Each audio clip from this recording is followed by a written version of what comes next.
right. Shabbat shalom. Shabbat shalom. Let's see. Let me refresh because I'm still showing the. Me too. All right. Let's see. Okay, there it is. I normally watch your commercials, but I'm gonna skip this one so we can get on in here. Yep. I'm skipping my own.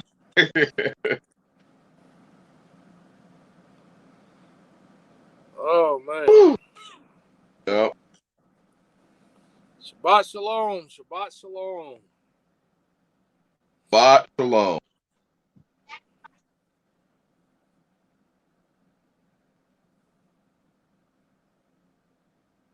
Hallelujah.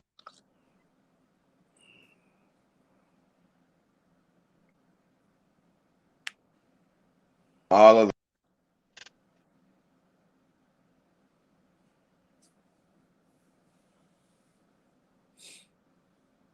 Oh man.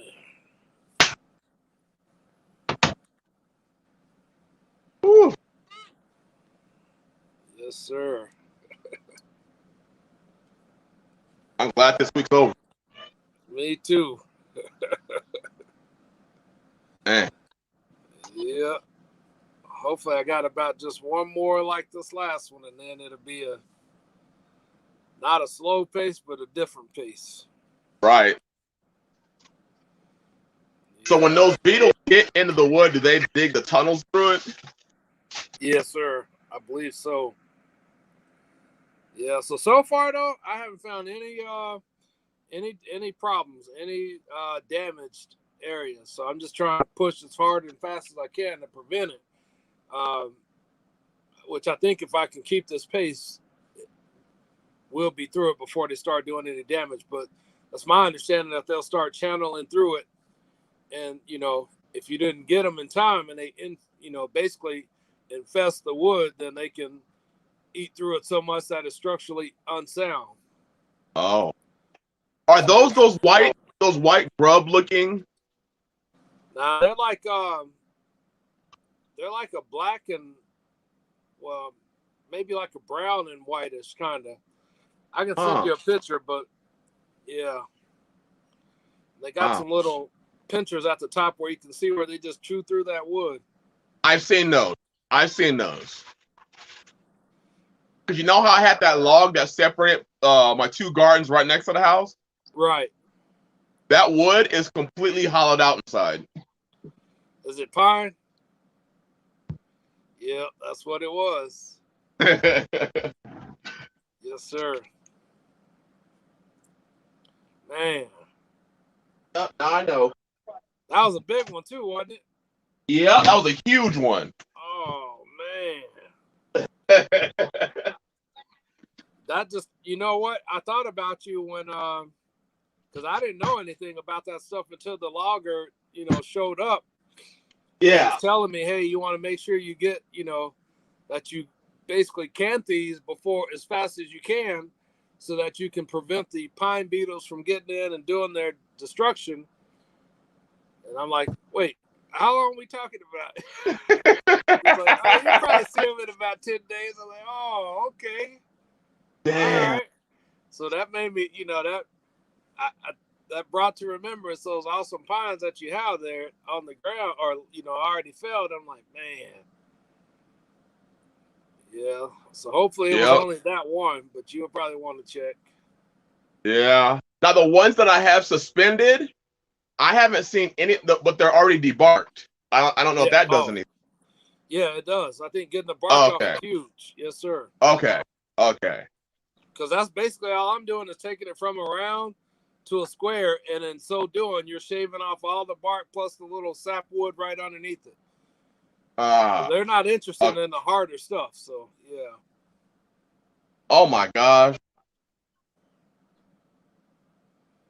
brother Ken, forgive me. That was an accident.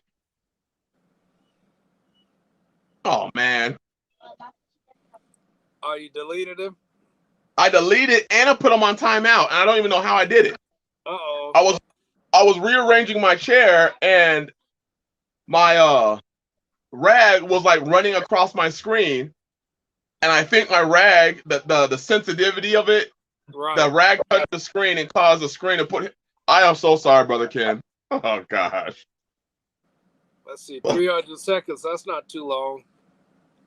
5 minutes. Brother Ken, forgive me. Oh gosh. We'll blame it on the pine beetles. You're like, That is the pine beetles.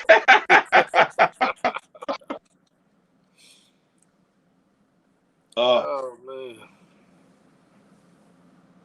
Oh God.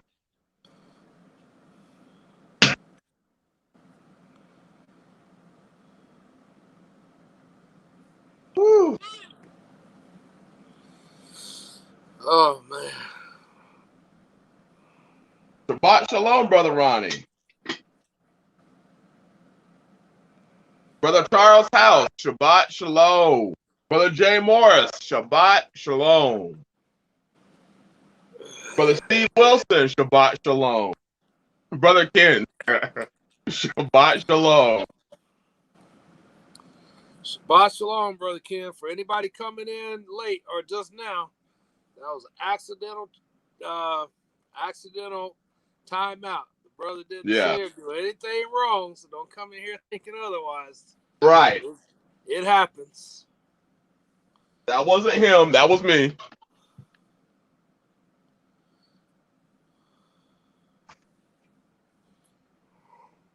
Oh, man. Is Chi-Town real? Shabbat shalom. He said shalom. Sow seed in good compost, you'll get good fruit. Sow seed in bad compost, you'll get bail. Shit won't even germinate. That's true.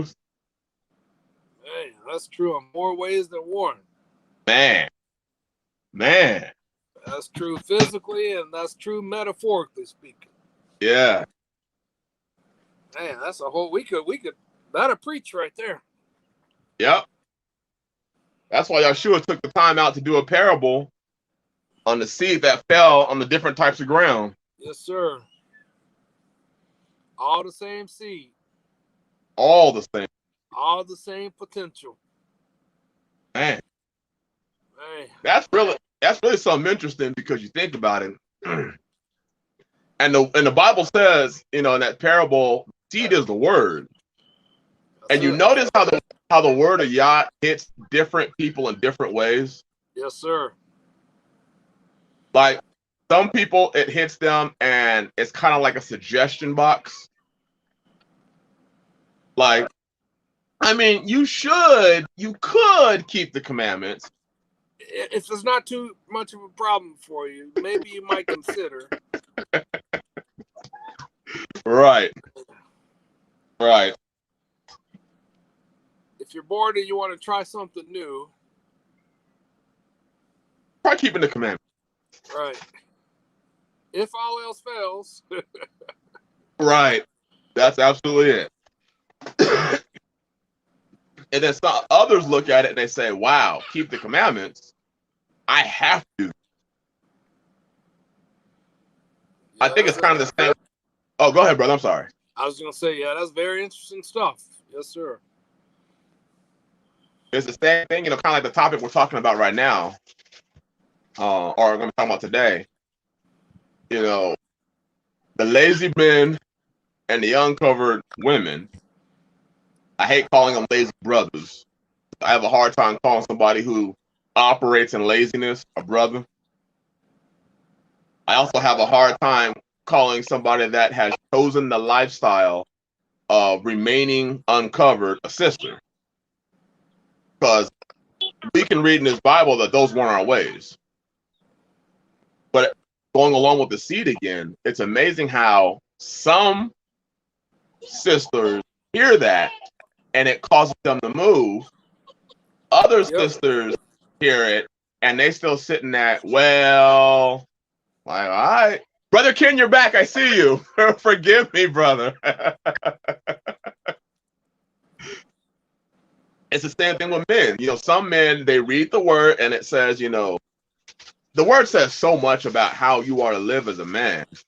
And yet you read it and still say, well, I'm going to pretend like I didn't read that because that would be extremely inconvenient. It would cost me too much. Yep. Right. That's absolutely it. And costs don't always mean, greenbacks either. In fact, sometimes that's the easiest cost to pay. Right. Right.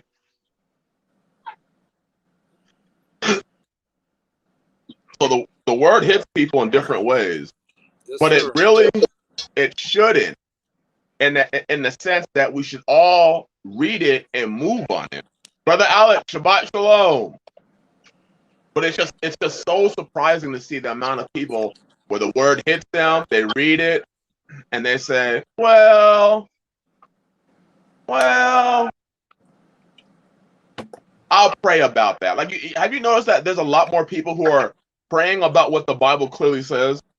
Thou hast almost persuaded me. Almost.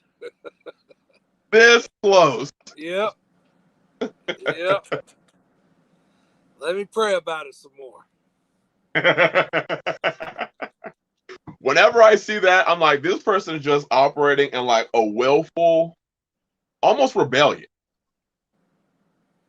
The Bible clearly tells me that I am to do this or I am to operate this way.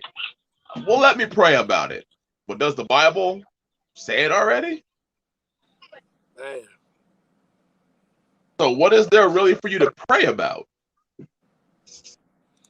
What they really mean is, let me go see how I feel about that. Let me see if that's something that I'm willing to do. Man. House of Beniyah. Shabbat Shalom to you and your house, brother. Hallelujah. Brother Ken said, Jay Morris, I said something snide about your ass nerve problem that was put on timeout. That wasn't it, brother. It was this fault.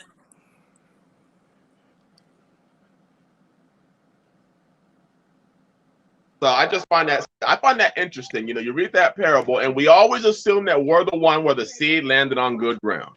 Right. But based on what? Oh.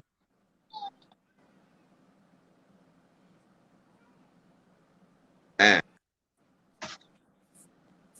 What tangible proof do you have that the seed has landed on good ground? Right. And with something that important, anyone can do how they want to do. I just know for me, I wouldn't dare leave it in the realm of assumption. I would just prove it, test it, know. How would you test? Let me ask you, brother. How would you test? Like when you say test something, I was asked that question a couple weeks ago about testing, and the brother was like, how do you test to see? I can't remember what he was asking about. Well, it would depend on what the specifics are, but I'll go back to the example that I gave last week, because oftentimes I'll correct that. Oftentimes the tests are just literal, real tests that require us to then walk out these principles that we say we believe and adhere to. So if I said, hey, by the time these, the paternal twins, as I call them, are coming, I'm going to dedicate some time and help to get the expansion space built up. So the test came, then I could then make excuses for why I didn't get that done and say, oh, he'll understand, everybody understands how bad pleurisy is and he'll understand or whatever. But that was only at the very end. I didn't have pleurisy from the time I made that statement all the way until the time. I only had the pleurisy at the end. So, a test could just be, hey, we can talk all day long about how important it is to keep our word, but it doesn't mean anything until we actually exercise keeping it. And it's easy when it's easy, but what happens whenever there's obstacles in the way, i.e. test? How willing are we to say, hey, this is what I said I was going to do, and I knew this back then, and so I'm just going to keep my word. even if it costs me something. That is so huge what you're saying right there. Most don't even or would not even think that keeping your word could simply be a test. You said something, right? Did you follow through with what you said? If not, you may just have to understand that you failed your test. Yes, sir. Because if you can't keep your word in the simplest form, what makes you think you're going to keep? If you can't keep your word in the green, what makes you think you're going to keep your word in the red? That's right. And I'm not saying that I've always passed the test either. In fact, I'll tell you emphatically, I have not always passed the test.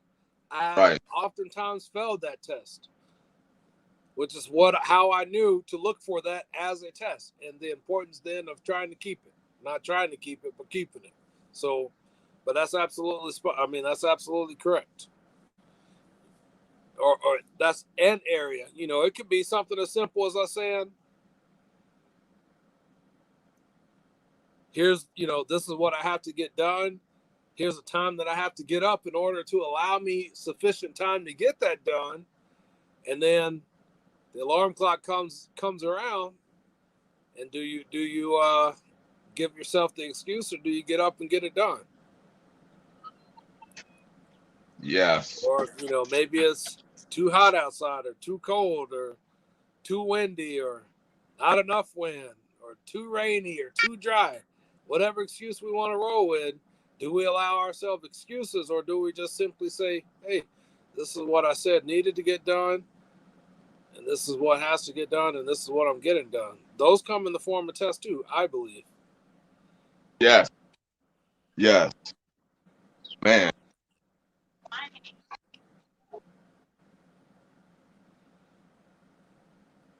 So we started off, for those of you who just got here, we're getting into the stream. We're going to talk about uncovered women. But we just got it. We started talking about the parable of the sower. And all of us assume that we are the one that the seed landed on good ground. And Brother David made the comment, but based on what? What makes you think that the seed has landed on good ground in you?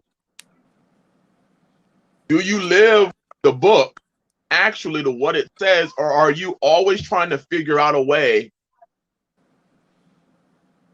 to slide your way around it so that you don't have to live it? Actually, like there's many times, like let's say you're reading the word and you may read something and you understand, but then somebody else may come, a pastor, your favorite preacher, whatever it may be, and he preaches it a whole different way. Now, here's the question. If you read, let's go to Matthew 13 real quick.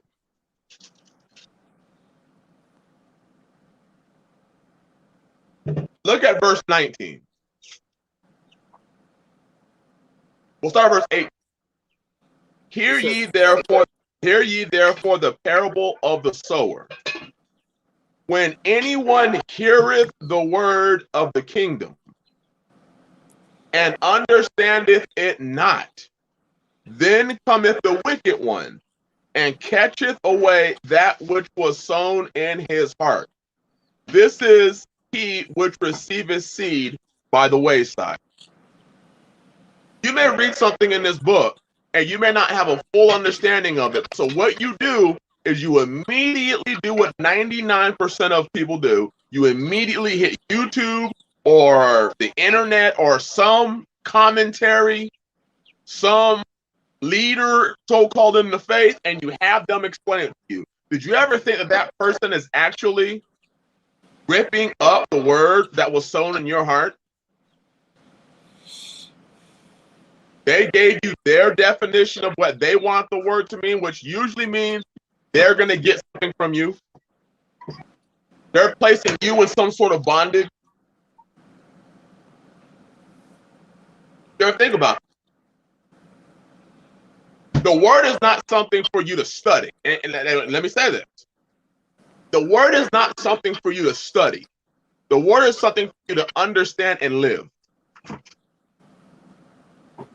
So many people are great studiers of the word, great study, and that's all they ever do with it. Yes, sir. Pharisees were a prime example of that, so it's nothing new. Man, they sure were. Bible says that the Pharisees even put burdens on the people that they themselves wouldn't bear. How many times do you see people, Pharisaical, the leaders, so-called, put burdens on people that they themselves don't even live? You should do this. I ain't doing it, but you should do it. You give me your time. You give me your money, but I'm not giving you my time and money. Not you directly. I may give it to people that benefit me, but I'm not giving it to you. Right. So what they do is they convolute this thing and say, well, the fact that I have a YouTube channel or a ministry or a camp, that's me helping everybody else. But you need to directly give me what you have. And I look at it and say, well, who are you giving everything you have to? And I know what their answer is going to be. I'm giving it to the Father. I'm giving it to Israel. I'm not seeing it. I'm not seeing it. Unless I obey you. That's the only way I'm going to see it. Well, then how about this? You obey me. Who do you obey? Well, I obey the Father. Right. That's the same person I obey. And the Father didn't tell me to give it to you. The same way you have access to the Father, are you saying that I don't? The same way you have access to the power of Yah, are you saying that I don't?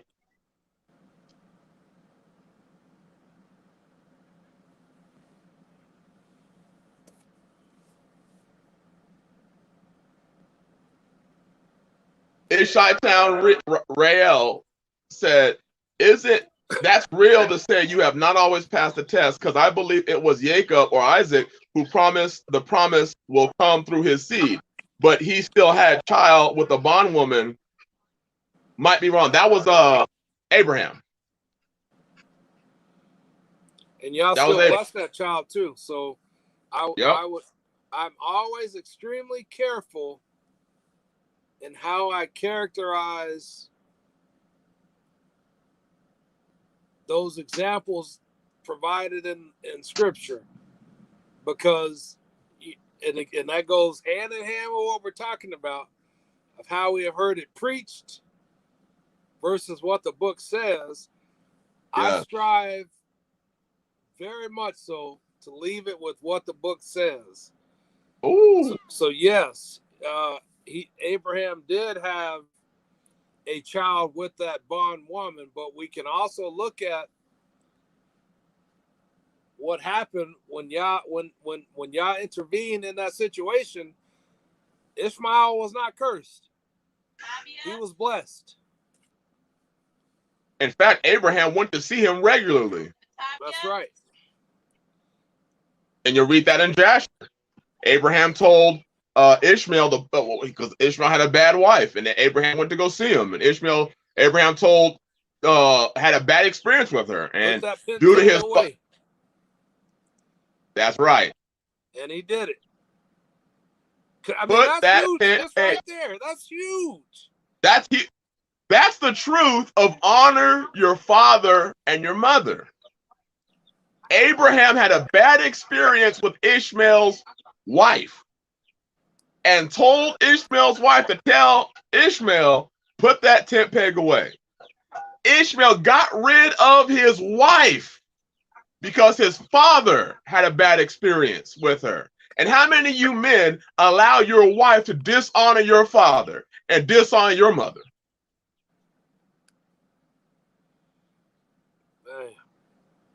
Because you're chasing vagina, because you want this woman so badly that you're going to let a woman come into your house and dishonor your father and mother. Sorry, Mom. Sorry, Dad. I would allow y'all to come visit, but she said you can't. I would come visit y'all, but she said I can't. I would do this as I told you I would, but if Mama ain't happy, ain't nobody happy. and all of this other foolishness, allowing this woman to dishonor and disrespect your father. Damn. As well as yourself. Man. So because that father already knows this woman is a representation of my son, and my son is a representation of me. Yes, sir. Therefore, I can't let her be the representation of my son because she's going to dishonor the whole family name. And many of you men don't care about your name, the name of your father, because you be bringing all sorts of women in your house who are going to dishonor your family name, who are going to dishonor your name, men.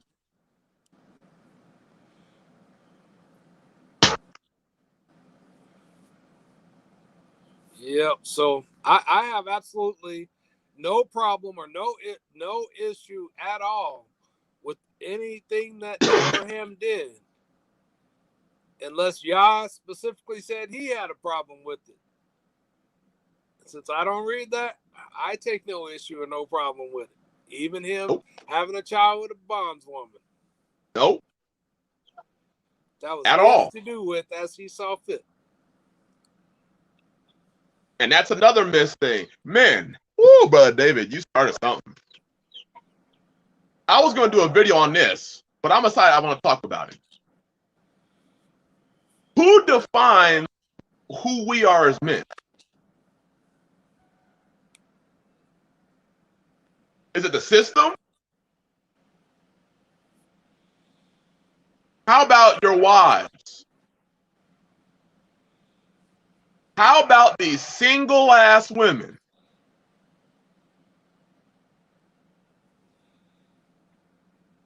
Oh. Brother Dave, what defines you as a man? I would personally say how I walk out and operate these commands given to me by my master. Woo!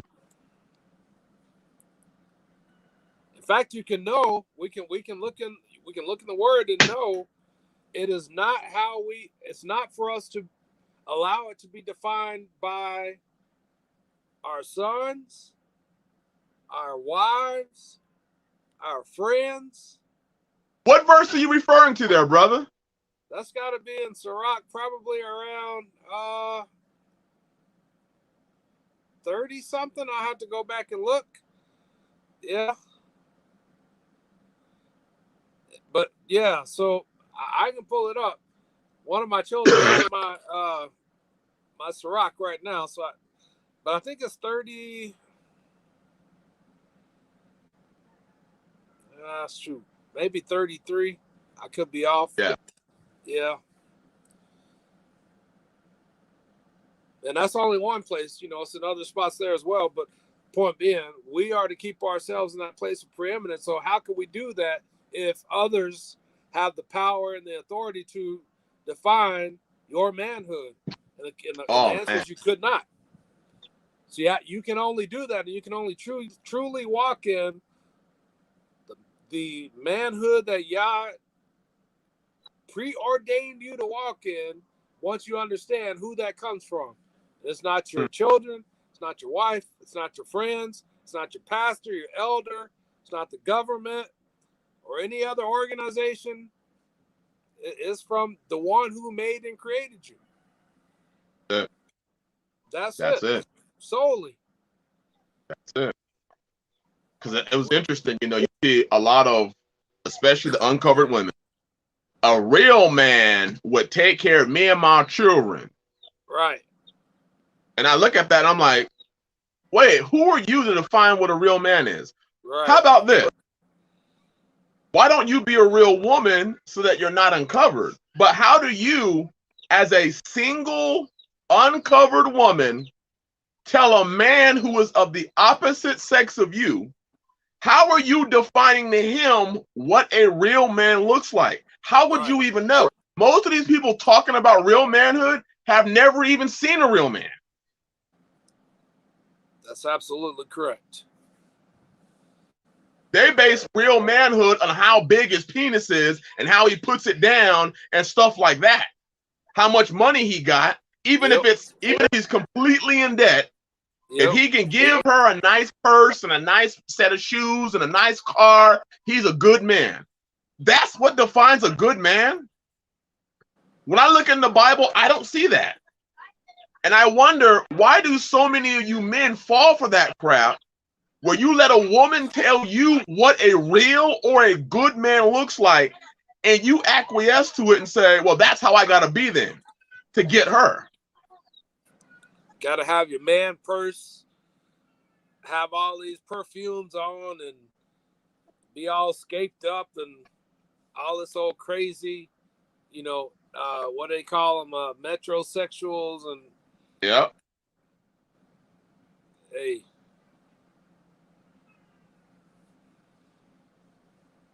And then suddenly when they're older and she realizes her life ain't shit and his life ain't shit. Now when she's, it always happens. When she hits mid-40s, suddenly she's done playing with, Suave, this guy, and LL Cool J, that guy, and now she wants a man. Right. A real man who has a vision, who has a direction, who knows where he's going. Now she wants him.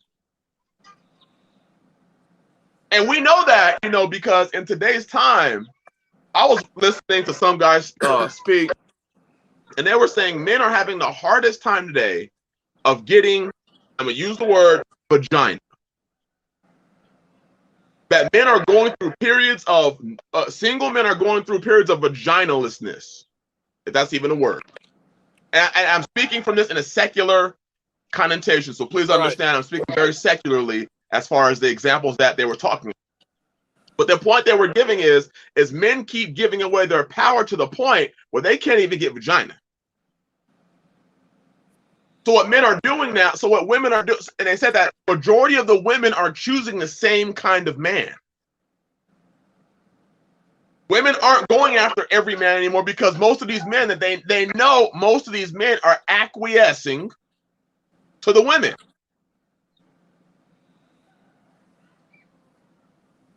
So what happens is these women say, well, I don't want LL Cool J anymore because, his peak is right here. I want a man. Because a man's peak, a man's possibilities are endless. Yes, sir. We don't go around chasing women to try and land a woman under this auspice that, well, when a man finds a wife, he finds a good thing. Okay, women, a lot of y'all like using that verse, and I understand it. How many of you are wives? How many of you qualify as wives? Right. What do you mean when a man finds a wife, he finds a good thing? You have automatically assumed that you are wife material. Based on what? Based on what test? We were just talking about that. What test proves that you are wife material? The figment of your imagination?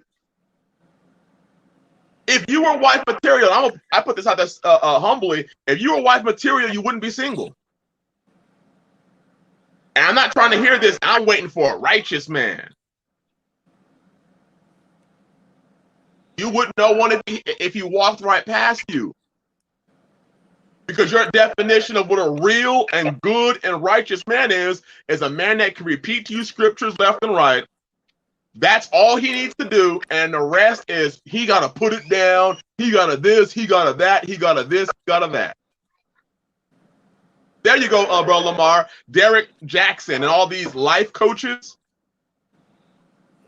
I'm just saying, why do you need a life coach? Or a self-help coach? Is your life that miserable you need somebody to walk you through it and hold your hand? That's why we ain't got no men. We got men listening to other men coach them on how to be a man. Yep.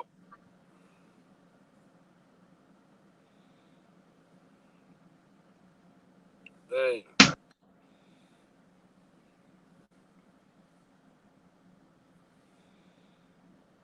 Women follow strength the same way men follow strength. That has to say something about your strength. If a woman, if they see you say things like, "We're gonna get out," and you don't get out, what are you saying to her? I think you're saying, well, I said, well,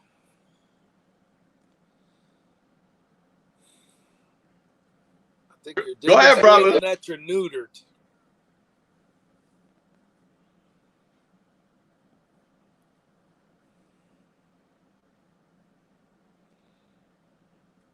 Neutered. You're a eunuch. Some of y'all are neutered by your leaders in the church. Some of you are neutered by your previous girlfriends or wives. Some of you are neutered by the system. But one way or another, we have a lot of neutered men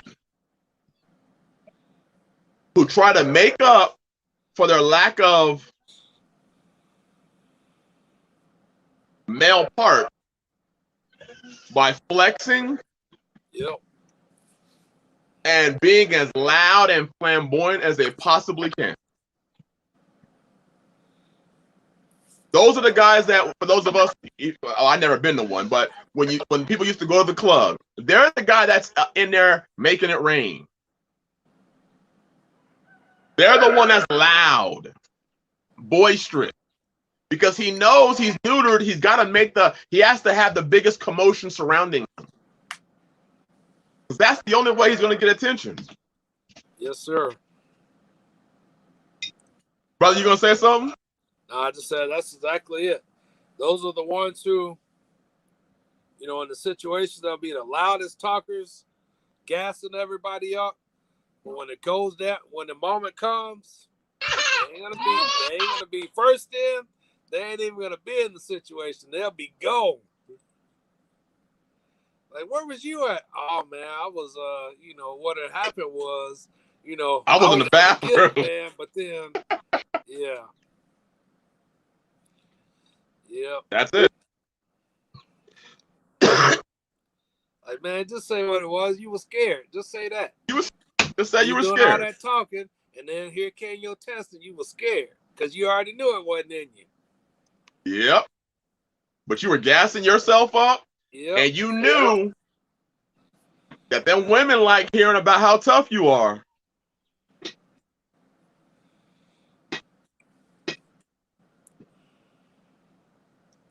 Ridiculous. I saw Greenhouse Homestead said married twice, widowed, senior now. I understand being a senior. We understand being a senior. Absolutely. But the status and the state of uncovered women right now is so preposterous to me. And the status and state of lazy ass, directionless men is so astounding to me today. That majority of what. Go ahead, brother. Go ahead. It's unacceptable. In my book, this is not acceptable. Nat Media, Shabbat Shalom. Go ahead. I'm sorry. Go ahead. I was going to say it's astounding and it's unacceptable. We have grown-ass men who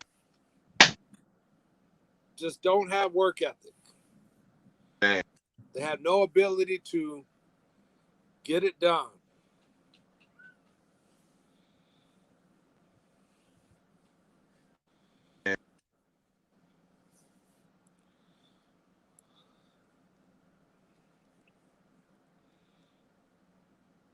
We have men that still live their life having to be pat on the back by other men in order for them to do something. We have men that need the attention of other men in order for them to make any moves in their life. Brother David, when you made the move where you did to Mothman, who did you hear from that caused you to make the move that you did? Only the Most High. Because everybody else, pretty much, I mean, just being honest and being real, everybody else was against it or against me. Yeah. So it wasn't to please anybody else.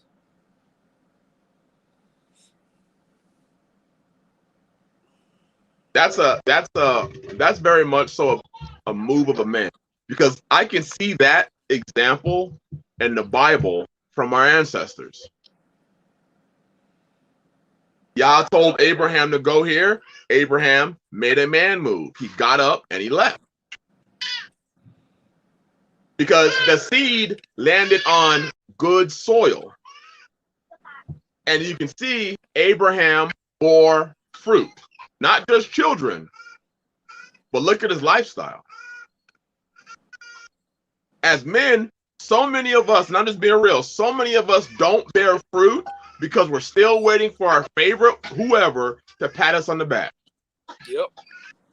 We're still waiting for them to tell us to go when Yah has already told you in this book a long time ago, go. You still waiting. Sisters, you the same way. There ain't one verse in this Bible that esteems being single as a sister. Not one verse esteems you as being single.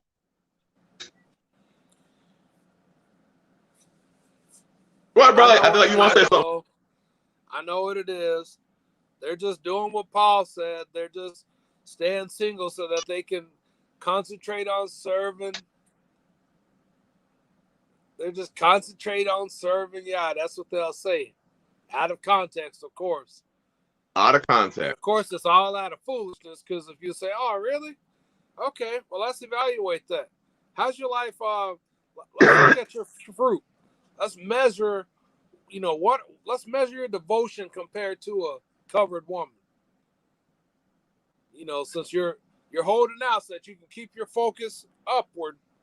And all these little cliche things you say, all right, well, let's see how much fervor you're displaying in your singleness. Should be what, times 10 of that of a covered woman? That's right. But then we look at it as like, huh? You lying. That's what you mean? That's what you're doing? Like, no, that's just you being... You lying. And then these are the same ones that will say, I'm a virtuous woman, which is impossible. It's impossible to be a single virtuous woman, because the virtue of a woman is all based on what she does for her husband. Read Proverbs 31. Read it in the scriptures version. Who can find a capable wife is what the scripture says. Read Sirach chapter 26. A virtuous woman rejoiceth her husband. So you can't be a virtuous or a capable woman without a husband. So what do you base your virtue on? Some spiritual... This is the problem. We have neglected realness, where everything is about what I think about myself. What you think about yourself is bullshit. You lying to yourself. You're deceiving yourself. The Bible says that that's going to happen. People will deceive themselves. Go ahead, brother. I'm going to go to Proverbs 31. You go ahead. I was just talking to the family this week about, how you have these, just all of this gender confusion. Just utter, despicable confusion. Well, I'm a male, but, I don't go by that. Don't call me by the pronoun he, because I identify as all of this. Oh, or I want this child to feel like it's okay. If he feels like he's a girl, it's okay for him to identify. All this just crazy. It's the same stuff. So it's easy for us to hit on that and to talk about that. But that's the same mindset and mentality of the people who we're talking about right now. This is a couple of iterations down the line. Yeah. In fact, that's what it leads to. it starts with the same stuff right now where, well, I know what it says, but I know the verse says this, but it's surely y'all's understanding, because I just think as if that's the immovable truth. What you think and what you feel, what we feel and think. And it's upside down. It's role reversal. That is. Because y'all's word tells us he's immovable. Right. His truth is unchanging. But we want to operate as if it's, well, I just think, or he'll understand because it's me. And I'm not doing it. So therefore, I know he's just going to bend his will for me. Do you have any precedent for that? No. But we can clearly identify it and pick on it, target on it when it's, Johnny Boy now want to call himself Jane. Right. Whatever, all these other crazy, sometimes Jane, sometimes Johnny, whatever, this foolishness. It's the same indifference that we have towards our instructions. Right. He said, hey, come out. He told Abraham, come out. Abraham moved on it. He didn't say, well, I would move, but hey, my daddy is here. My mama is here. My folks are here. I would move, but none of that. He just moved on the word. Tehran was still alive. Yep. His folks were still there, and he moved on Yah's word. On Yah's word. Brother Melvin Gray, Shabbat Shalom, brother. We understand. When you homesteading by yourself, brother, you need every last minute. Oh, yeah, I understand. We get that, brother. Hey, there was that Red Bunny, Shalom to you in Finland.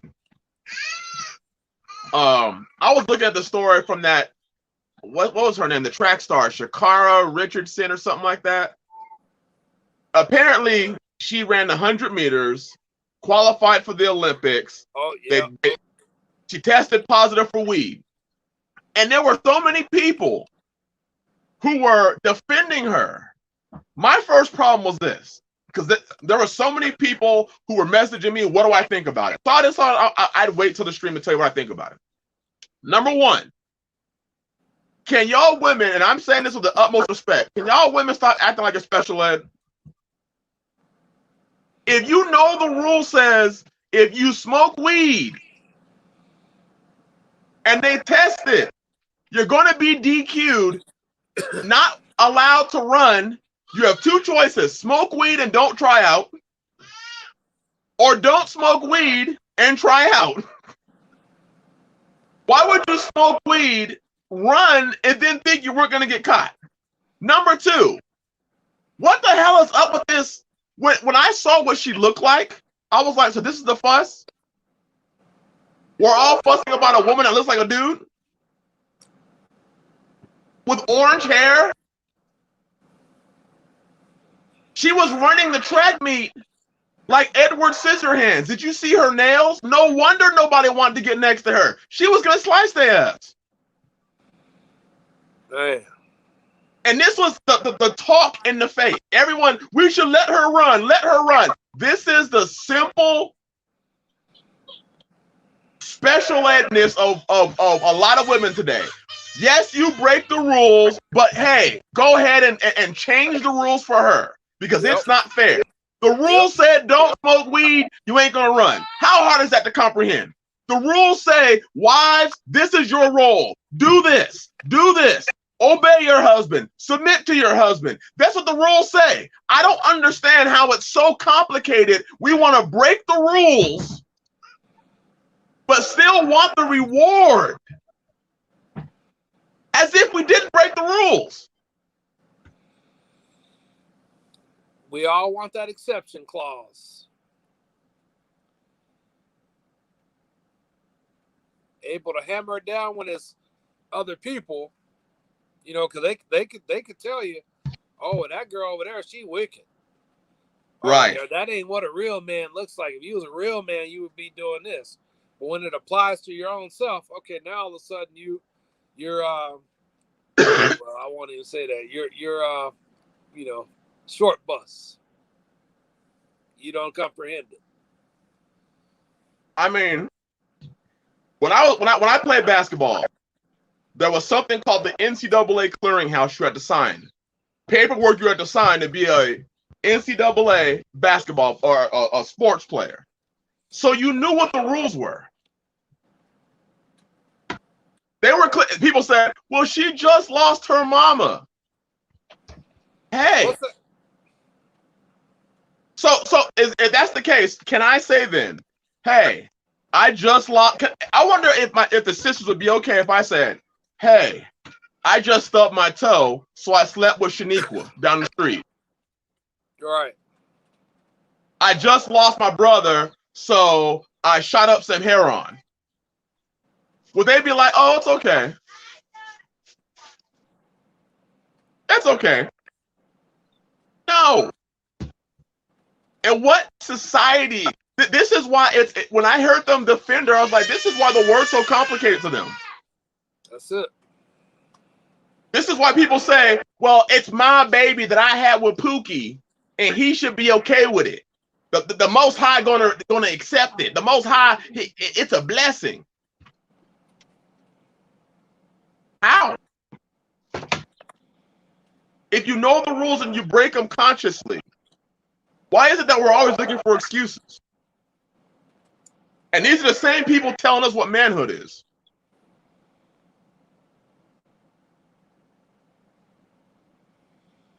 Nah, I just stick with the book.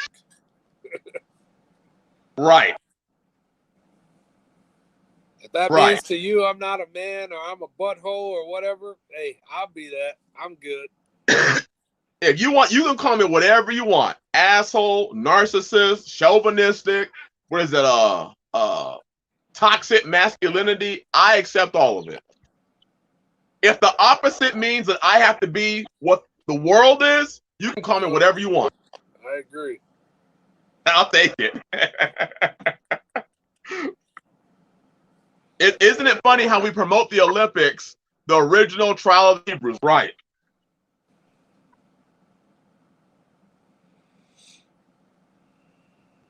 So I just don't get it.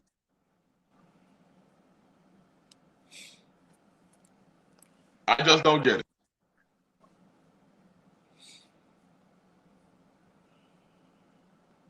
Right, Brother Frank said, or change your sex and lift weights against women, but you're a man. Right. I don't know where a lot of these people be coming from today. I mean, yeah, I'm trying to read some of these comments, and I'm just like, man, hey, I'm glad y'all are here. Maybe some of y'all's confused ass need to hear the truth. Right. I just stated what it is. Right. If you were born with a penis, you're a boy. And if you grew up with a penis, you're now a man. Or at least a grown male with the ability to become a man. I don't care how you feel. Well, I just feel like well, you need to line up with some truth. I don't care how you feel. If you feel like Jay, you need to get your ass to work. You've had too much idleness. It's taught you too much evil. That's what it is. If you're Jane and you feel like you're Tom now, you've been idle for too long. You need to get your ass to work. Learn how to just be Jane and be content with that. The shit ain't too complicated. It's not. And it falls on a lot of you parents who look at your little boy because he wakes up one day and you see him playing with the Barbie dolls that his sister had. Oh my gosh. He likes Barbies. No. Those are the only options he's got right now. Go out there and buy him some shovels. Go out there and buy him a hammer. Buy him something real. Tangible. Well, you better get that you better get that sass out your step. Yep. You better walk. In fact, hurry up. Speed up your walk. Your cadence is too slow. Firm that wrist up. Yep. Tighten that up. Yeah. Brother Chris F said, I got a clearinghouse as a truck driver. They don't give a F about my problems. No, they don't. No. They don't. When you're in manhood and you understand it, when you accept responsibility, whether it's sports or a job, your job don't care what your problems are. When they say you're supposed to be here at a certain time, guess what time you're supposed to be there? 15 minutes before that. They don't care. They used to always tell us, to be early is to be on time, and to be on Yep. time is to be late, and to be late is not acceptable. Yep. Well, I would have been, but nobody cares. right. So I just don't have sympathy for the special edness that we call normal. And I'm not talking against special ed people. Nope. I'm speaking in a way to help y'all understand. For you to say, well, she broke the rules, but it's okay because you have to understand that what you're saying is, I'm going to break the rules because of whatever excuse that I find that I feel is important for me at any given point in time. And everybody else is supposed to accept it as normal because she was going through something. Stop making excuses for people. And then they would be the harshest judges that the world has ever seen. Let you make a mistake or not hit their mark. You think that they would be just full of benevolence and understanding? Oh no, it's the hatchet. Off with his head. Yep. This is why you can tell people do not understand sin, curses, blessing. We don't understand Deuteronomy 28. We say, well, I broke the Shabbat, but it's okay because, or I committed adultery, it's okay because, or I whoremongered, but it's okay because, or I stole. Now, even the Bible, there's even in the Torah, it has clauses for stealing. But I'm talking about people just steal, people just lie, they just do all this wickedness. It's okay because. And we really believe that Yah operates that way. That Yah has in his book, well, because he doesn't give us a way out. Your way out is punishment. Which sometimes included death. But we don't understand that for some reason. We don't understand that the wages of sin is death. We don't get that part. The wages of sin is death. We see it as the wages of sin is another chance. No matter how many times you do that thing, you get another chance. Hey, I want to hit on one of his comments real quick, my brother. Yes, sir. Is Chi-Town Real said, I can't lie, not a good husband nor a good leader. I don't know what my wife still sees in me, but I asked Yah to teach me something I can know for myself. My hands to be a leader. Now I'm back in HVAC. Hey, just acknowledging where you're at is huge. Because at one point in time, hey, I say it all the time. I ain't shit. What I mean by that is any goodness in me is not because of me. It's because of Yah. It's because of the Father in me and what he has put into me in spite of me. And acknowledging that is the first step. Because at that point, we can walk in humility. We can lay down our pride and understand it's nothing special about me. Anything that I think that's good, it's just filthy rags. Y'all can be done with me in a second and still have 10 times better. So there's nothing special about me or Chris or you. So to acknowledge that and understand that is huge. Because at that point, probably for the first time in our life, we can say, damn, I'm broken. I need to focus on being the vessel that I was created to be and not what this stinky, jacked up, funky ass world told me I needed to be. I need to stop trying to be what they said and focus on learning to be what he said, and then you'll find your worth and your value. And it's not even in being a good husband to your wife necessarily first and foremost. What I mean by that is what you'll learn, what you'll see, is as being a good wife to Yeshua, first and foremost, following his commands, loving him, letting that be the end all be all of your life. He said it, I'm doing it, and that's it. No matter if she's with me, and I hope she is, but if she's not, hey, it is what it is. The train is leaving the station. I hope she stay on it, but if not, bye. And when you get to that point, then you will have the foundation to become the best, whatever your real name is, version of yourself that you can be. Right. And in so doing, you'll become a good husband and a good leader. Right. And it has nothing to do with just solely pleasing her. She'll be pleased if she learns how to be a good wife and follower of you. Right. That's, man. That when you look at baptism, you know, being born again, renewing the mind, I always look at it as you can't get to that state until you realize you ain't shit. Once you realize you ain't shit, you can start tearing down what you built, what you thought was so good. But when you found but it's so contrary to Yah. And that's the hard part. You spent 20, 30, however long y'all been alive, you spent all those years building something just to find out that's not what y'all wanted for you at all. Right, man. Now you have to deal with that choice in the road. Choose you this day whom you're going to serve. Are you going to continue to choose that old man and keep building on that broken foundation? Or are you going to say, I got to start over with me? I have to start tearing down who I am and start building myself up in him. Not what the world says, not what the system says, not what anybody else says, but what the book says.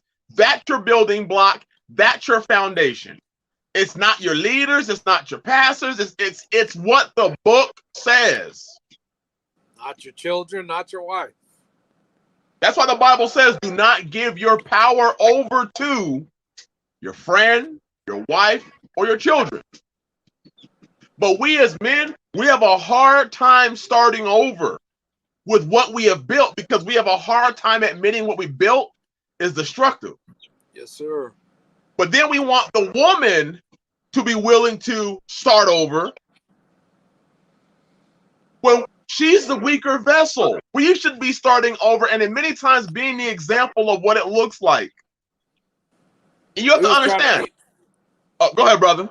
We was trying to be baptized, still holding our old life up over the water. Like, oh, you can have all this, but I got to keep this over here above the water. Now you want to come in and just dunk your wife and damn near drown it. You keeping her underneath the water when you got baptized, you had your hand poking out. You had a straw. A piece of bamboo.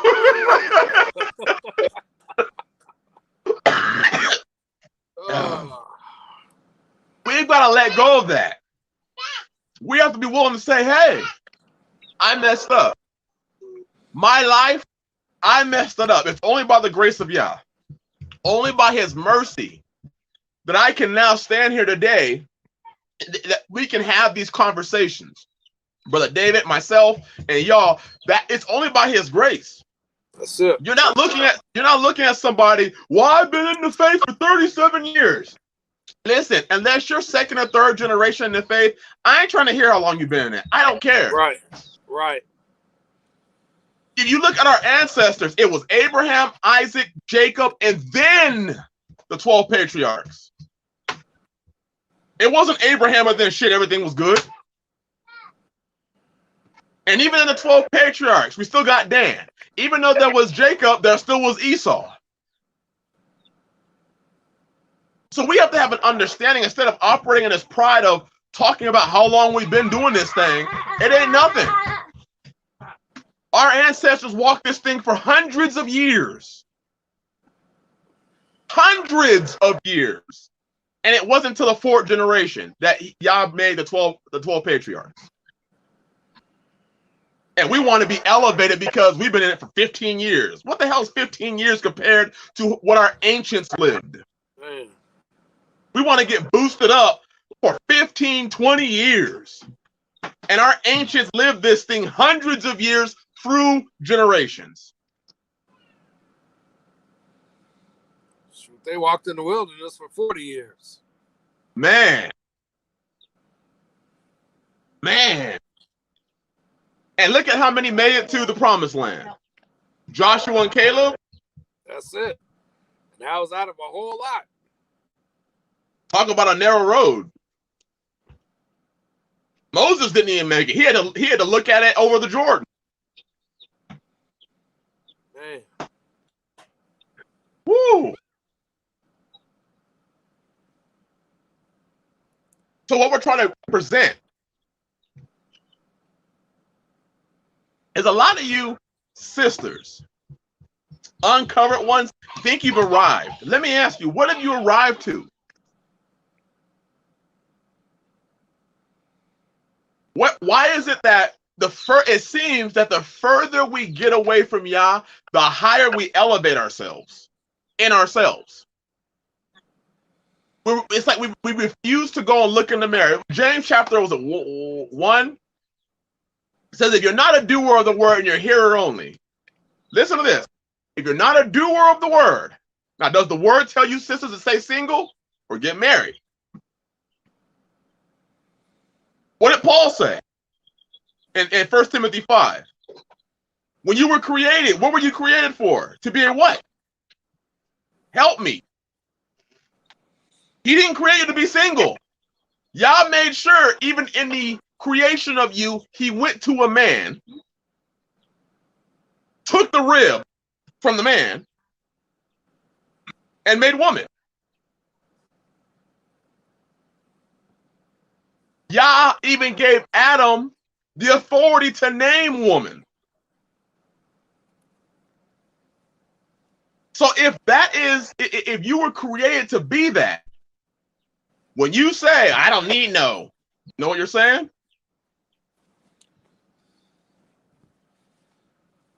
When you say, I'm looking for a righteous man, I'm looking for a good man, a real man, I need a real one. How do you know what a real one is when all you've been with are thugs and niggas? Hey. You wouldn't even know righteousness if it slapped you in the face. You would call it abusive. That's it. Man. Male chauvinistic. Male chauvinistic. You speak so much against Yah's ways. I wonder, how do you even call yourself in the faith? How do you call yourself a faith when you speak so much against what Yah has? I ain't doing polygyny. I don't want to get married unless he got this. I ain't doing that. I'll submit if I know that he's serving Yah. Where do you see that in the book? I challenge you. Show me in the book where it says you only have to submit if he's doing what you think is righteous.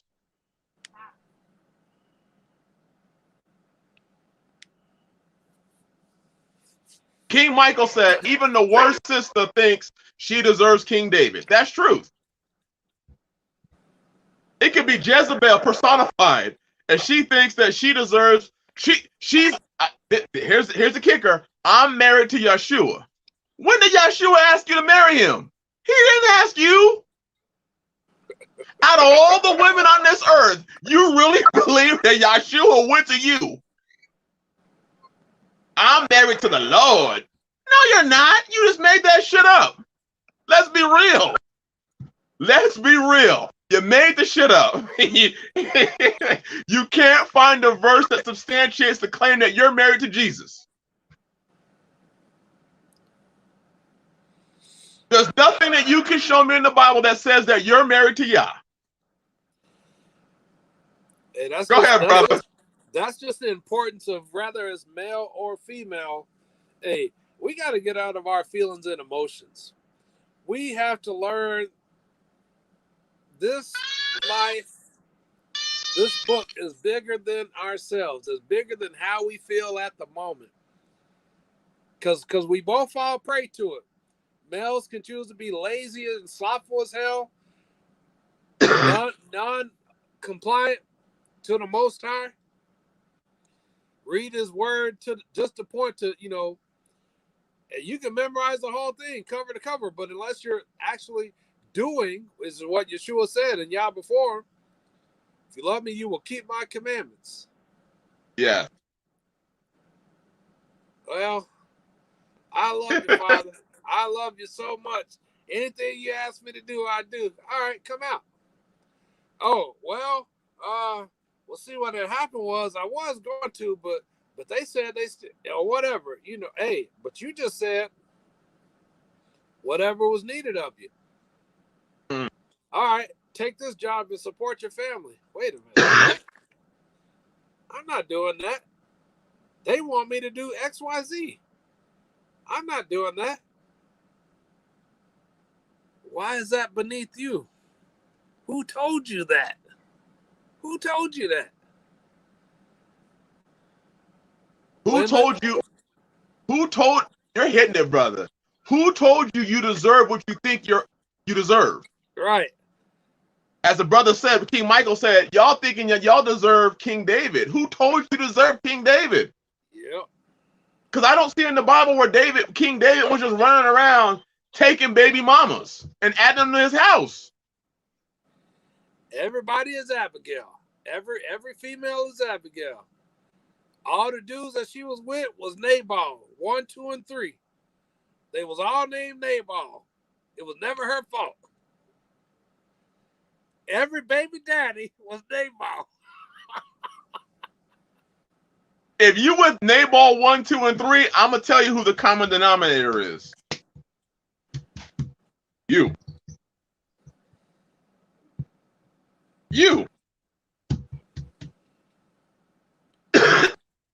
Where does this behavior come from? Where does this hyper spirituality that ignore? This is why I said the sister said in the video, and they did. I think they did a wonderful job in that video. I'm not interested in how many verses you know. To be honest, I'm not looking to have Bible study with you like that. Let me tell you, when you join my house, we will study. Let me tell you, it does not. We're going to study together. I'm going to teach you what the book said. See, I study with Brother David. I study with other brethren. I teach my wives. You mean we don't need to sit down and let them tell us what the book is saying? No. Arguments down. That ain't what it means. It said, I got it right here in my notes. Huh? What's the book say? Wives, if you wish to learn anything, ask your husband at home. So that's telling you is if you wish to learn of this book, you go to your husband. Not we're going to sit down and have a Bible study together. You're going to teach me what the book. This is why, every once in a while, I'll take a phone call from a sister. And what it ends up being her preaching to me about what the Bible says. Yep. Brother, I was in the spirit just a couple days ago. I'm like, oh shit. Here we go. Horrible. We started off the conversation with you being in the spirit. How about you being in humility? How about if the spirit of Yah was so much in you, how about you were in the spirit of humility?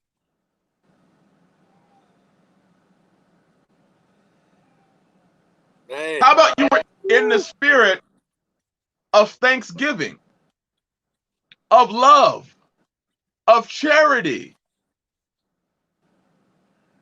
Abina Akuma, yes. I'm assuming brother. Thank you for clarifying, brother. There's a difference between studying with versus teaching someone. Yes, sir. Yes, sir. And people get that thing different. Men, we want a Bible study with our wives. I'm not Bible studying with them. Oh, they all have the same Bibles that I have. I have the Scriptures version, I have the King James version, and then I have the Apocrypha. They all have those. But I'm teaching. I'm doing what I'm called to do as the priest, the head, the prophet, the master, whatever term you want to call it, of the house. That's my job. Their job is to be taught. And then their job is to take the teachings to the children. They're not teaching the children their own message. They're essentially regurgitating what I taught them. Absolutely. But we get it confused that hey, let's Bible study together. We're not Bible studying together. Where do you see that in the book, brothers? That you had co-studying partners with other sisters. And that's that fake rap game right there. Explain that, brother. Come on over here, girl. Let me Bible study with you. Let me let you come on over here and tell me what you think that means. And then you know all these Bible studies that these pastors, leaders, some of the brothers be doing with these women. Everything but the. In other words, that I guess we could call that your Bible studies. Right. But when you're a mixed company, especially in your family, you men should be teaching. You should be teaching. You don't need to be taught by your children what that means or your wife what that means. Hey, you can have brothers for that. Right. Let the Father edify you with your brethren. And that's perfect because Dev Cooper said, but you're not perfect though. You're right, brother. I'm assuming, brother. I'm not. Or man, I'm not perfect. But what Brother David just said is right there on. If you have other brethren, which is why we are to have fellowship with other brothers. If you have other brethren that you are fellowshipping with, iron sharpens iron. So in an area that I'm deficient in, my brother David could sharpen me in that area. I can go and reevaluate and examine myself critically to make sure that I'm bringing the right thing to my house. Absolutely, and vice versa. That's why the Bible says we are to submit ourselves one to another as brethren. We're to submit. Ephesians 5. Yeah, Ephesians 5, right before it talks about the wives, it tells us to submit ourselves to each other first. That's not talking about us brothers submitting to our wives and then them submitting to us. That's talking about us submitting ourselves to each other as brethren. Yes, sir. I think that's coming out the cusp of the end of verse 4 or the end of chapter 4. But yeah, it's not saying men submit one to another, wives to husbands, husbands to wives. Is brothers one to another, then wives to husbands. Yes. And then he even goes in chapter 6, children to parents, servants to masters. Yes, he went through the whole gamut to explain what his order is. Yes, sir, Uriah the Jew. Yes, sir. Because people tend to use that. It's mutual submission. Y'all never taught mutual submission in this book. Wives submit to husbands, husbands submit to wives. Because that would be confusion. Submit yourselves to each other, and then wives submit yourselves to their husbands. That's confusion. He's clearly saying, because remember, these books were written to men. They weren't written to everybody. They were written to men. We had the task of going home and teaching our families. That was our role as men. This is why we men have fallen so short, because we want to have Bible studies. I saw Brother Frank said, Brothers have Bible study together. Sisters can have Bible study together. Men, it's your job to teach your wives. You know what, brothers? It's not even our job. Me and Brother David, it's not our job to teach your wife. Absolutely not. You are out of order if you put your wife in front of this stream and say, be taught by them. Now, if your wife is listening to it with you, at the end of this stream, you should sit her down, even if it's 5 or 10 minutes, and say, baby, da-da-da-da-da, da-da-da-da-da, da-da-da-da-da. Yes, yes, yes, no. There you go. And if he says no, he ain't wicked. Right. If he says, in my house, you don't need to call me master, that don't make him wicked. That makes him righteous because he is righteously leading his house as he sees fit. That's it. That's the book. Plus nothing. There you go, Uriah. That's like Christ submitting to the men. I didn't read that verse anywhere. Right. Now, where in the Bible does Yeshua ever submit to us? He's the head, we're the bride. Men, you are the head, your wives are the bride. But you remember, whatever example you give to your wife, she's going to follow that. So if you bullshit, guess what she's going to be doing? Bullshit. And if all of a sudden you realize, hey, for the past umpteen years, I've been bullshitting, don't automatically assume that now because you've seen the light, you've seen the error of your ways, you turn it over a new leaf, and now you're full speed, you're gung-ho running on this path as you should be, but that she's going to be at the same speed that you are. Right. Now it's time for you to exercise some long-suffering, some patience, some living with her according to understanding and knowledge. In the same way that it took you some time for the scales to fall off of your eyes, you've had much debt forgiven you. Now don't turn around and be the one to be like, hey, I just had 10 million in debt forgiven me, but I'm not going to forgive you this 1,000. You better pay this shit now. That's that parable you talking about. Yah's done forgiving you for much, men. I know he's forgiven me for so much. I'll just say it. If I told y'all what I've done in my past, y'all be like, how is he even here? Y'all would probably say, he ain't saved. Me too. Yeah. We see the numbers going into the negative. So because Yah has forgiven me of so much, I know that there are things that may have happened, not adultery, nothing like that, where I could immediately run out there and be like, get out of my house. Here's your bill of divorcement. Get the hell out. Do I know what stops me?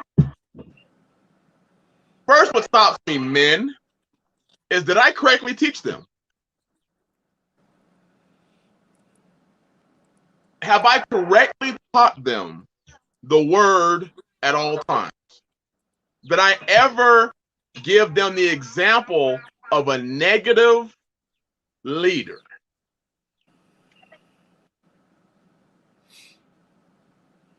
Because if I have, why am I expecting perfection from them when even the example that they looked at sometimes, being me, was wrong? Because me and Brother Dave talked about this quite a bit. We always take into consideration us. Where have we failed as men to our wives? And yes, I said wives. Yes, I said plural.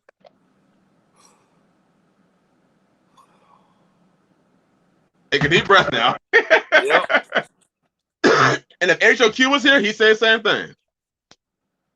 Where have we as men failed as leaders to our home? And sometimes that failure could be we didn't correct in time. Sometimes we were just weak. Sometimes we may have been overbearing. Sometimes we have just been downright wrong, where we have to look at it and say, wait a minute, why am I expecting absolute perfection from the weaker vessel when here I am? I struggled, and I may have mistaught them in this area. I'm not saying you go in weakly and, oh, baby. I'm not saying that. You maintain your strength. You just have to be understand. You don't ever see Yeshua turn weak, turn pussy on us. He always maintained his strength, his honor, his integrity. His expectations. But yet he did it. What was that, brother? His expectations, even. There you go. You don't change your expectation. You don't say, baby, okay, you know what? You don't have to do that anymore. All right. No. You maintain the expectations. But say, I understand I may have taught you wrong in this area. Let me make sure that I make it clear to you what my expectations are so that you can follow them. Many of you men would gain your wives instead of trying to go to Macho Man Randy Savage and tear off your shirt and say, oh, yeah, Miss Elizabeth, let me tell you something, Miss Elizabeth. Oh, the Hulkster. You ain't got to go through all that. Why do you flex on your wives for? I'm about to pass out. Oh, you got your veins popping up on your forehead. You ain't got to do all that. I've done that. Let me tell you, I've done that. yes, I sir. was that person. I turned into the ultimate warrior. I ran into the ring, was shaking the ropes. It didn't do anything. And maybe sometimes it's as you get a little bit older, and this is why I'm giving it to y'all now. I'm 39 years old. I've been married to Sister Tanisha for, how long was this? 12 and a half years. Brother David can say longer. Much longer. He's been married. If he wants to share. What is this? 21 years? 21 years, Brother David. With his first. So we're not talking from anything but experience.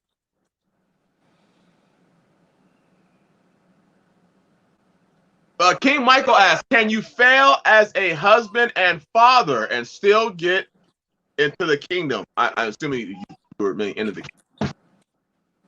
Brother, I failed in every aspect of life. Period. Those people that used to look on the streets and be like, oh, shit, that was me. We repent. I made bad decisions in my life also. You repent. You turn from it. Turn from those wicked ways. That's what you do. So King Michael, if you're not walking in that failure continuously, okay. Oh gosh, here they come. Brother David, go ahead. No, I think that was spot on, bro. If you're not walking in that failure, i.e., you're not walking in willful rebellion or willful sin, you turn from that, and now you press and you strive to keep Yah's laws and his commandments. Yes, I believe, yes, I have failed as a father. I have failed as a husband. It is, and I'm striving to do Yah's will and not to continue walking in those old ways. That's it. And so we can be convicted of those previous failures and say, hey, that was wrong. That was off. Maybe it was wicked, but maybe it wasn't. Maybe it was just off. It wasn't not even necessarily wicked. It could just be off to the point that you realize, hey, I can do this now in a more perfect way. And continue pressing forward and striving.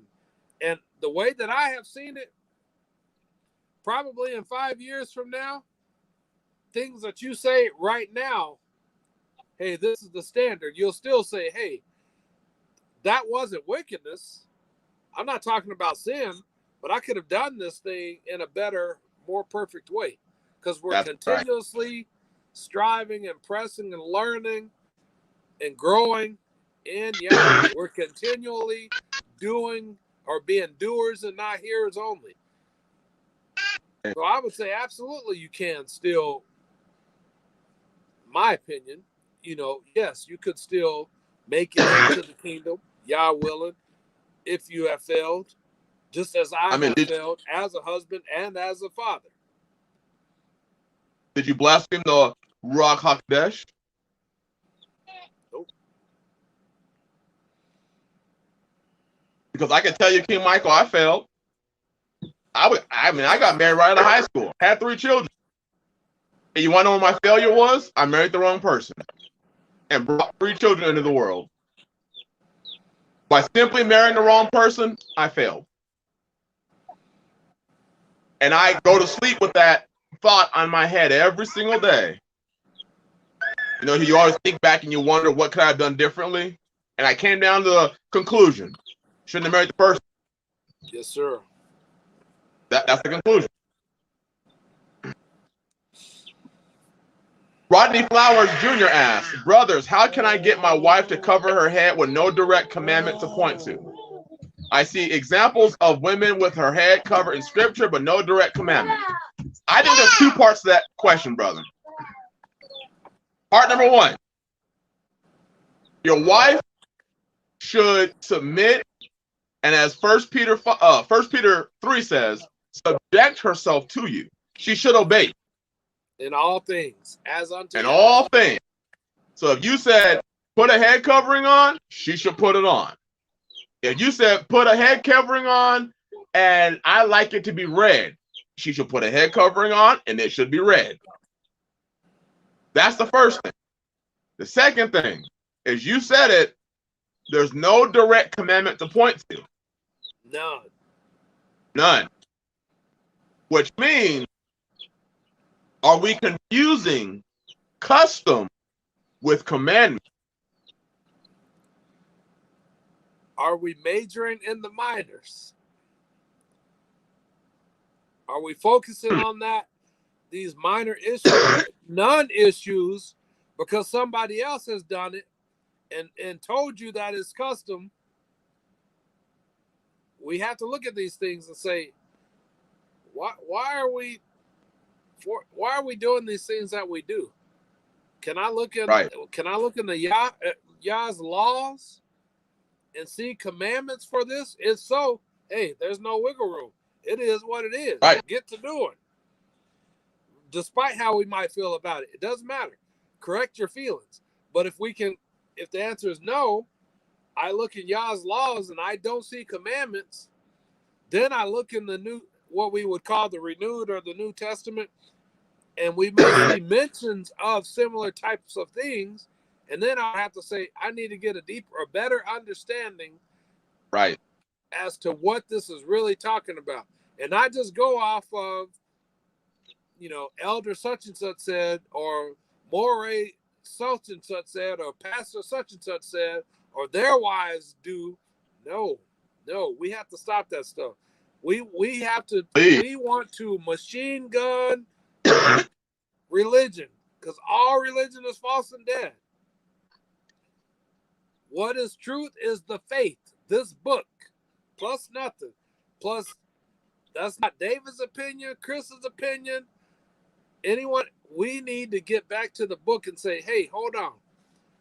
Why do I feel like I need to have my wife do this? And if you, after you're studying this and you say, hey, for my house, this is what I would want my wife to do. Right. If your wife is a wife, she needs to understand, as a wife, if he said wear a pink tutu as a head covering, put it on. That's it. And love Brother Reuben, I disagree. There is not a commandment to cover. And if you're going to go to Paul, that's not a commandment. That's not the Torah. Not. Paul is not Torah. And Paul does not speak contrarily to Torah, because he knew it. Right. So if there seems to be some contradictions, I can assure you it's not in Paul, it's in our understanding. Yes. So you can take that for what you want. And you want to see Right. it as a commandment and force it on your house? Hey, do you. I we're think just saying, look in Torah, look in the laws and the prophets. right. Where is it at? Show me it. I mean, I have customs in my house that are absolute commandments given by me, the head of my house. But it is not something that I then go to another man's house and say, this commandment that I created here is for your home.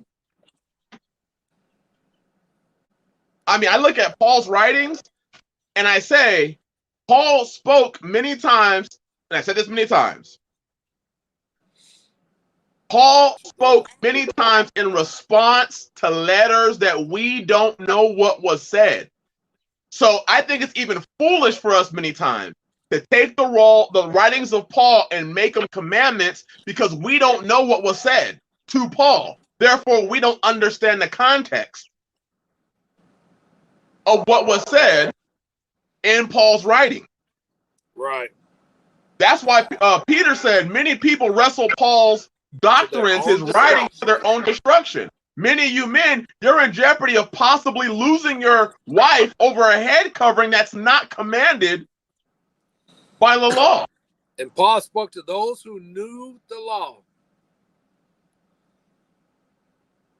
So we can't. Paul said a woman's supposed to have her head covered when she prays. When she prays. Did he say all the time? Well, and here we go. This is how we do it. Well, you're supposed to be praying without ceasing. Yeah. Bullshit. That's how we do it. Like, come on, man. Come on now. I'm sitting here. We're doing this live stream. Are you praying right now, FY? I'm not praying right now. So, again, in context, we can know and understand that's not what that means. When I fall asleep, I'm not praying in my sleep. In context, that just means you're never coming into a state of life where you are not praying. Right. Where you just never communicate with the Father. You have ceased to pray. That's what that means. It doesn't mean as if it's a continuous, nonstop line. That's it. Yeah, I'd be like, man, you don't shut up and get to work. Didn't I tell you to do something? That's it. But hey, if you want to command your wife to do it because you feel so that it is, hey, do you. We're just saying it's not Torah. That's right. You can argue and that again, it is. It ain't. Ruben, you brought up Isaiah 47. Is that Torah? I mean, if that's the case, I can pick apart the Bible and I can make Paul say all sorts of stuff. If that's really what we're going to do, if we're going to take Paul's writings, I can make Paul's writings say all sorts of things. I can make Paul's writings say, original D, bless you, thank you, and shalom. If I can make Paul's writings say things like, a man can only have one wife. Right. So I am very careful. And even when you read this book, brothers, let me tell y'all something. There may be a commandment that Yah tells you to do that is explicit for you to do that is not for me to do.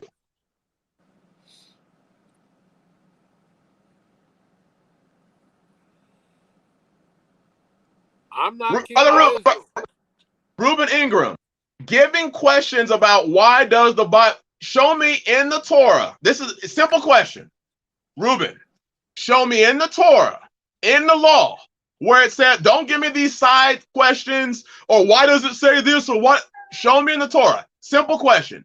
Genesis through Numbers. Show me where it says you're supposed to cover your wife has to cover her head. You show me that, I'm done. Outside of that, what you're saying is all these side arguments. They're side arguments. Show me in the Torah. That's all I'm asking.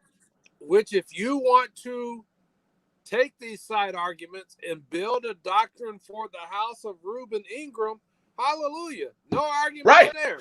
I would Right. never say, hey, look at him with his wife in their head covering. Hey, hallelujah. But at the same time, you can't say, extrapolate that to say, hey, therefore, because it says here and here and here and here, and we do the scriptural gymnastics of Twister, and when you put it all together, therefore it must mean, no, it doesn't. Because Yah's very clear. If that's what he meant, Right. that's exactly what he would have said precisely. And he did not. He did not. And you look at the law, Yah was a very specific Yah. He even told you men, hey, during her time of menstruation, don't have sex with her. Right. Hey, women, don't have sex with animals. If Yah was that specific, right, the commandment is for women not to dress like men. Show me where it says that they are to wear a head covering. We see it in Paul's writing. And actually, that's not even what it says. So that's right. If we're gonna go to the book, Ruben. Yep. Let's go to the book. Let's go there. That verse and actually read what it says. It says, "Thou shalt not wear. A woman should not wear that which pertaineth to a man." That's what it said. That's what it said. You can extrapolate that to say, oh, she shouldn't wear a man's clothing. Okay, well, what is that? A man wears a blouse. Should a woman wear a blouse? What did men wear during the time it was written? Right. If we want to get into it, we can get in. Is that what did men wear then? Because as they were girding themselves as men, they would reach down and gird up their skirts, and tie it in between their legs. So we want to get into it. We can get in because nobody were wearing pants back then. So that is not what that is talking about. And it didn't say wear a man's clothes. It says that which pertained to a man, which goes way further into what we're putting onto our bodies. Yep. Really what that's talking about is operating as a man. Taking on that which is meant for a man. But anyway, again, Ruben, go. If that's what you want to do at your house, that's fine. The one thing I don't allow here, I do not allow people to bring their personal opinion and teach it as Torah truth, therefore laying a stumbling block because in your perception, that's what you think it means. You still haven't proven anything. It says a woman should not wear what pertains to a man. Meaning, she's not to wear what a man wears. Well, a man doesn't wear a head covering, does he? Does he? So a woman is not wearing what pertains to a man because he ain't got a head covering on. Neither does she. You can take this Bible all day, and this is why I don't like the hyper spiritual people that like to, because if you actually look behind the words, what pertains to a man, it's actually talking about also armor, the tools that a man wore on him when he went to war. Right. Why do you think you see such a big push today of women joining the military?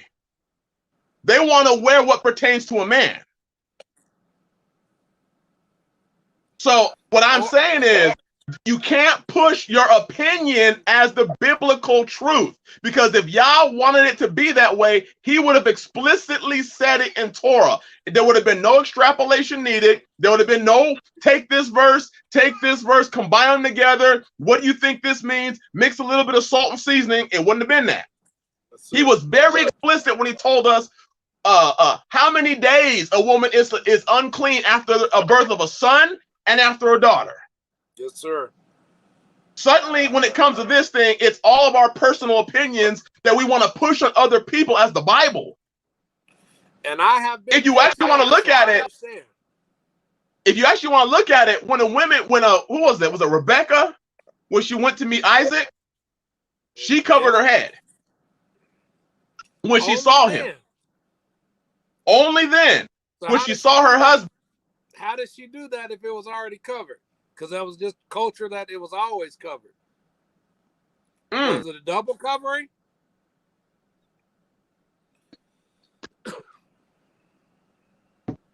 So I know some people come into the Bible and a messianic slant. I've been asked tons of questions, you know, from a messianic slant, from this slant, from that slant. I'm just pretty simple. Go to the law. If it doesn't say you can't do it, whether you choose to do it is up to you. And I mean no disrespect to you, Reuben, Brother Reuben. But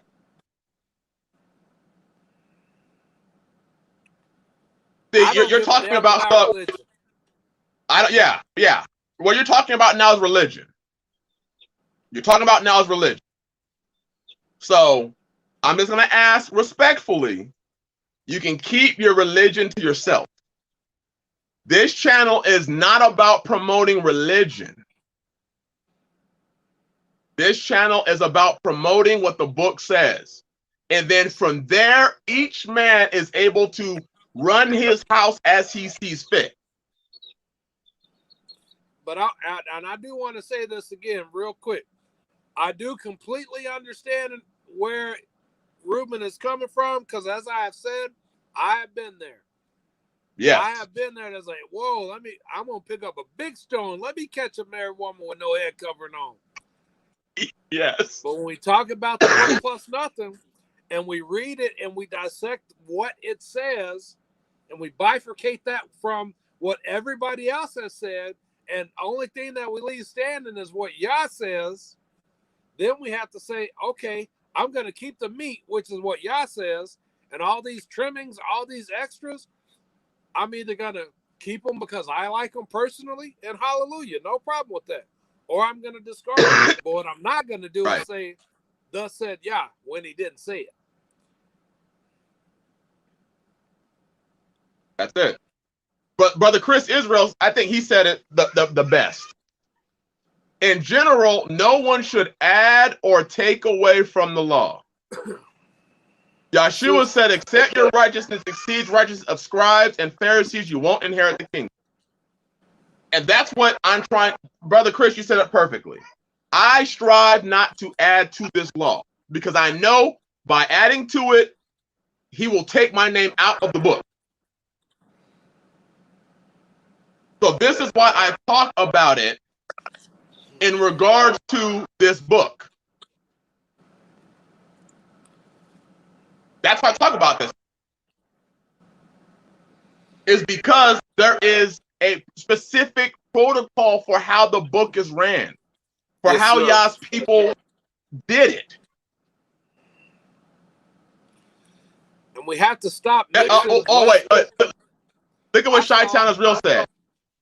Oh, go ahead, brother. No, go ahead. No. You shoot first. Oh man.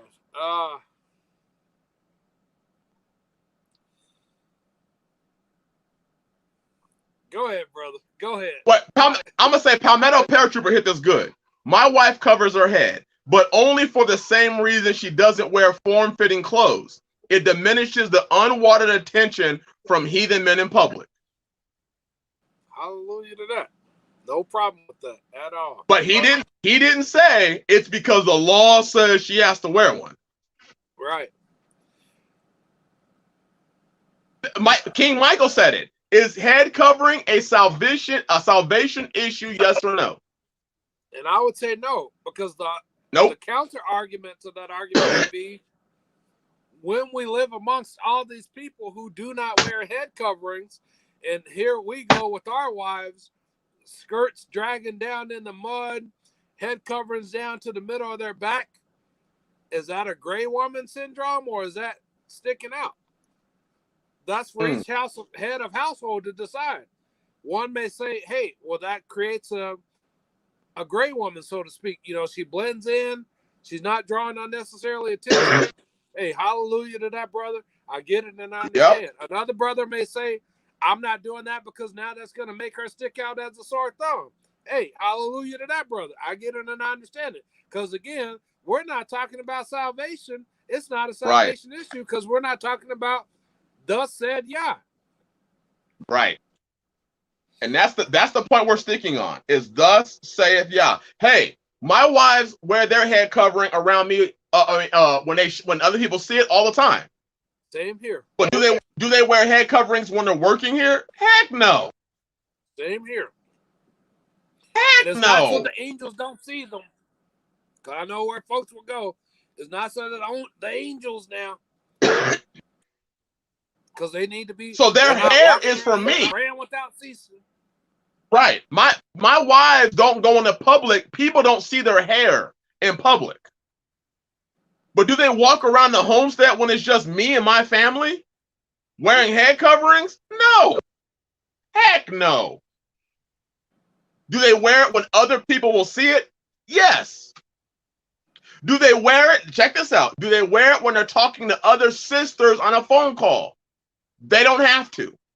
That's right. So if my wives are talking to Brother David's wives, if they're not covered, I don't come running in there. Your hair's not covered. Brother David's wives are seeing your hair uncovered. I don't do that. Same here. They're talking to other women. Brother David ain't spying behind the camera like, hey, what's Sister Tanisha look like without her head uncovered?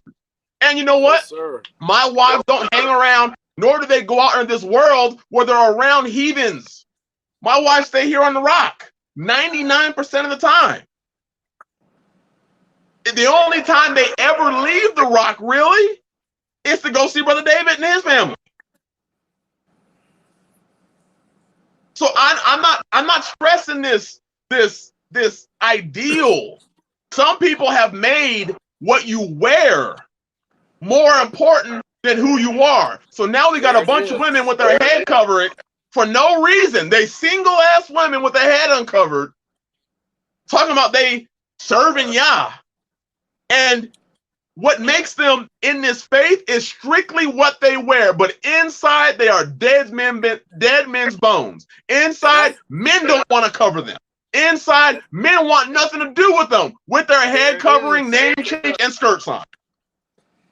And that's interesting, my brother, because didn't Yeshua talk about that? We have these vessels that are, we want to polish the vessels on the outside, but on the inside, it's filthy as hell. Just vile. Same difference. Brother Melvin said, you guys hit on something big. How people follow Paul as if he was Yeshua. And in history, how that spawned different religions. Brother Melvin, I was just reading Galatians. No, I'm studying the book of Galatians right now because I had a Christian guy tell me, if you study the book of Galatians, it'll tell you the laws there. So far, I haven't seen that at all. And I know I ain't going to see it, but hey, I know what laws have died. Romans 8:2 says, the Spirit of Christ has made us free from the law of sin and death. How has Messiah made us free? He died on a tree. He made us free from, we no longer have to die in our sin because the perfect sacrifice died for us. But that's a whole nother lesson. And I was reading where Paul was talking about the carnal versus the spiritual, and how the carnal has produced, because all these envyings and divisions. And people have taken Paul's writings when Paul said himself, some say they are of Paul, some say they are of Apollos. Aren't we all of the Messiah? That's what Paul said. That's what Paul said. See, I can look at that and it makes sense. So people take Paul's writing. Some say we shouldn't eat meat. Some say we should eat meat. Some say eating meat is a sin. Listen, I am in a place right now where I have not eaten meat for 3 weeks. Does it mean I'm not eating meat? No. What it means is I'm not eating meat that I buy from the store. I'm eating meat that I produce here. But if a brother came to me and he said, hey, I don't eat meat, I was convicted not to eat meat. Hallelujah, brother. I don't see that as a place of division between me and him. Right. Now, if he tries to convince me that I'm in sin, all I'm going to say is, show me in the Bible. Right. Because even show me in the Bible where it says sin. Oh, I'm sorry, brother. Go ahead. Even with that, when we really look at the verses all the way through in context, even in that section, what they were talking about is meat that was used in idol worship. Yes. This was sacrifices, meat that was used for sacrifices to these false idols.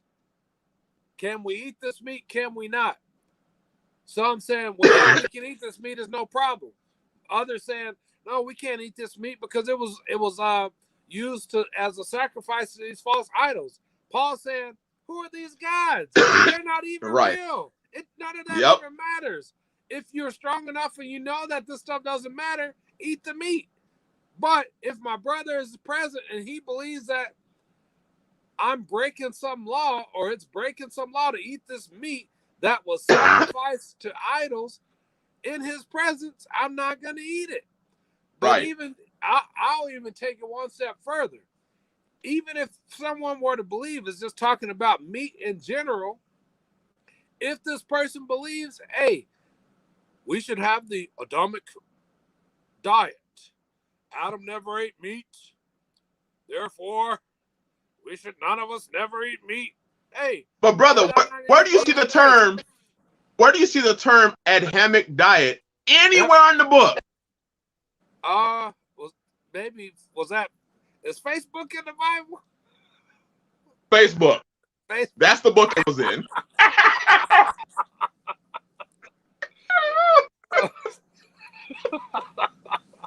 The book of Facebook. That was so good. That was so good, brother. Oh, man. Oh, God. But hey, if y'all see this on your Facebook Bible and it makes you feel you don't want to eat meat, I'm not going to say you're willing to not eat meat or whatever. I'm like, hey, cool, no problem. That's it. Equally, don't come over here preaching veganism and vegetarianism saying, nope. Thus said, yeah. Now, if you want to say, thus said the health experts, I could be like, that is true. I can see what they're saying there. And y'all did say, don't be a righteous eater of meat. So I can look at what these health experts are saying and say, the Bible backs that up. We shouldn't eat too much meat. Just like we shouldn't be a drunkard. We should be it's right there in the same verses. Yeah. That's out there for any of you Bible thumping Baptists who might be listening, where you want to talk about people drinking. Oh, they shouldn't have a drink, but your belly is fat as hell because you're a righteous eater of meat. And you laugh and you joke about that with your fat ass. And you're backed up and you can't go and have a proper bowel movement. You sit on the toilet straining. In 3 days. Right. And every time you sit on the toilet, you pushing like you about to give birth to a baby just to have a little nugget fall out of your ass. But yet you want to judge everybody else. Bible says that judgment started in the house of Israel first. That's it. Before a large majority of people have anything to say, go home. Look at your house. Judge that.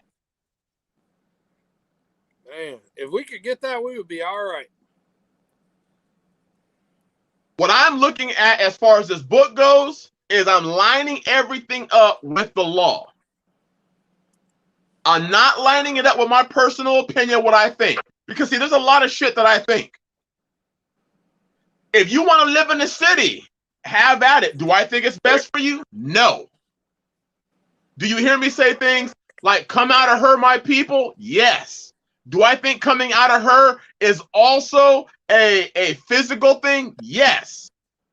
But I also hit on the spiritual, because you've heard Brother David say it many times, many of y'all are just guilty of relocating. You ain't come out of shit. You are still in it while you have your homestead. You ain't come out. So we're here trying to provide a balance, because so many people out here they think they're pseudo YouTube or comment teachers and preachers. If that's what you think you are, open up your own channel and have at it. Don't come to I don't go to anybody else's channel and view and voice my disagreements with them. Some of y'all are so out of pocket, it ain't even funny. And I exercise self-control, because what I want to do is go in on your ass. That's what I want to do. I don't go to Pastor Fox's channel, and I love Pastor Fox. I don't go to Pastor Fox's channel and voice my disagreements on his channel. I don't go to Pastor Dow's channel and voice my disagreements on his channel. If I know I disagree with Pastor Dow, I just don't listen. I don't go thumbs down him and argue and talk. I just thumbs him down. If Pastor Fox says something I disagree with, I don't go to him and I don't do what y'all do. Because you're not acting all feminine, and I'll say that in a very nice way. Because you ain't a pussy. So that's real. Acting like it. If you disagree, disagree. But there's a time and place for if you want to preach your head coverings for everybody or whatever the other issue, fill in the blank for everybody doctrine, hey, it's a free country. YouTube is free. Start your channel and preach, hey, if you want to listen to this, everybody better have a head covering that's dragging in the mud. That's right. If listeners agree with that, cool. I want to read 2 comments. Palmetto Paratrooper said, people think they're in public when they're on YouTube, but when they're on your channel, it's much more like being in your front yard. That's absolutely it. If a person disagrees with me, I am completely content with you going on your channel and doing a video. I ain't gonna watch it, but you can do a video on what you disagree with. I found several of those videos. I don't care. I don't watch them. And that's the nail on the head right there. Say that again. You're not going to their channel to watch it. I'm not going to go to your channel and argue with you in your front yard. Me either. I'm not going to go to your front yard. I am not, what do they call those places? The homeowners association. I don't go into your area and start telling you what you should do. Heavenly Heritage, Brother Santi wants to know, do you have a channel, Brother David? I don't yet. And every time I think about it, I have nights like tonight that remind me like, For those of y'all who don't know, I've been pushing on Brother David very lovingly to start a channel because this brother has a wealth of knowledge that he can share. And both of us are homesteaders. We do a lot of things very similarly. Yes, sir. Yet we do some things differently enough that you could learn from him and me and combine it and probably come up with something better than what we're both doing. And to keep my word, it is coming. It is coming. And when I do it, you'll first hear about it right here. As I said, probably 2 years ago now. Let me say that. What's your favorite number, Brother David? Say that again. What's your favorite number? My favorite number? If you have one.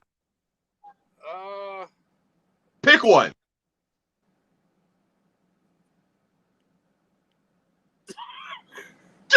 Just pick a number. 13. All right. 13. If you would like, no, I'm not. I don't want to hear from y'all. 13. No, we ain't doing it. If you would like to see Brother David do a channel, I just found just a little low-level support from our brother. If you'd like to see Brother David do a channel, and I'm telling you, he got some skills. He got animals. He has a mill. If y'all like to see Brother David do a channel, type in the number 13 in the chat.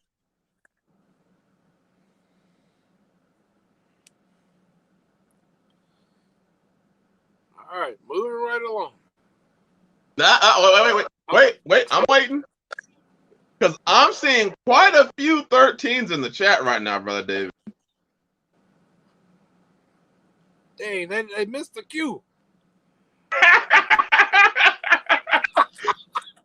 I'm going to say shalom to some of these people. Shalom, Simply Just McDutley. Jakar 3, shalom, my brother.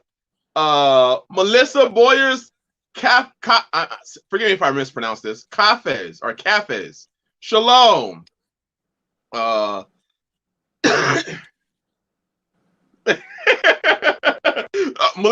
Sister Melissa said peer pressure. Never worked for me. It didn't work for me either. Shabbat Shalom, Sister Susan. She said 13 also. Brother Tim said 13. Shalom, elect Tim. Remember, he said we can't say elder. Shalom, Elect Tim. Tim. Peace and blessings to you, my brother. So we'll lean on him a little bit. Some of y'all who don't know, I'm not gonna say very much. Brother David's already on YouTube because there was already a video done about him.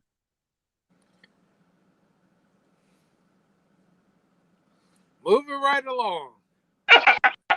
I'm not saying anything else. I won't say anything else.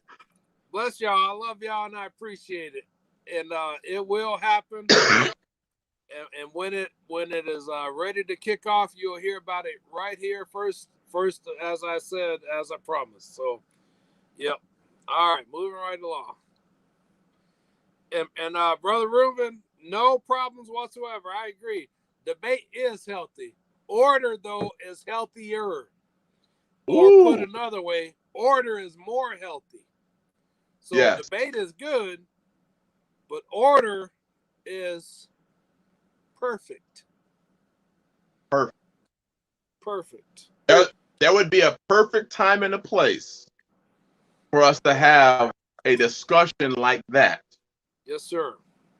But one of the things that I have learned and having a YouTube channel is not every discussion is important for the public, because you may be influencing the simple who do not and have not made an opinion yet. And I don't want to influence people by my opinion.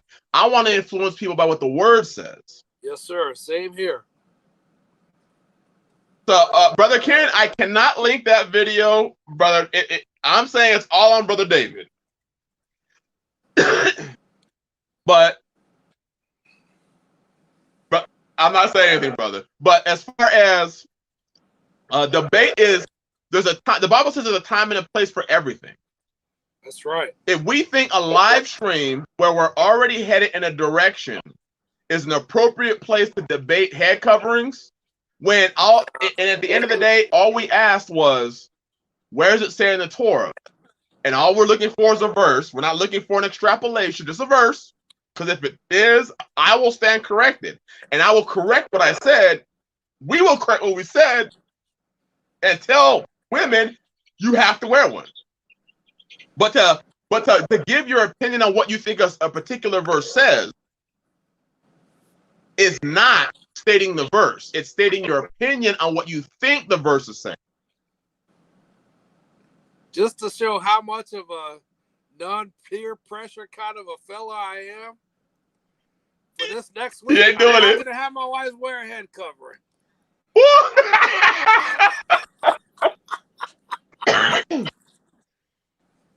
Me too. On the sisters' call this week, you will see the Burnett's hair flowing. Hair. Woo! I agree. Don't worry, Brother Reuben. They won't be in public, though, or anyone else who may be worried. It won't. Yep. They'll be right here on our land, in our home, covered by me, their head. But anyway, I digress. I love you. Well, okay. Brother Frank said it. He said things that will cause separation, and that's not what we are here about. If we want to be here about separation, we could debate things to the point where these live streams would be ended, because we could debate everything. And we can have separation over just folks being lazy as hell, getting back to the title, or uncover women just being comfortable with being uncovered, as if that's some sort of new state of righteousness. Nah, that's just, well, it's not. I'll just let them. I mean, when you think about the word like holy, it means set apart, right? Yes, sir. Now, any of us could make up our own thing that will set us apart. I could say, babes, everybody hop on one foot for the rest of your life. That we'd be set apart. But that would be set apart to me. We got to set apart ourselves from this world based on the law. That's it. And then my wives are also set apart unto me. Meaning they go off what I say. Absolutely. Yes, sir. That's it. So going back to the topic, when it comes to women, when you don't have a covering, what are you set apart from? Is my question. Brother Alex said the Amish are set apart also, and they are extremely. Hey, the Amish, man, the Amish will put a lot of folks to shame, and I'm not saying I agree with everything the Amish does because I don't. But the Amish, I tell you what they do. They live what they believe. Yeah. To an extent that most of us could learn a lot from them.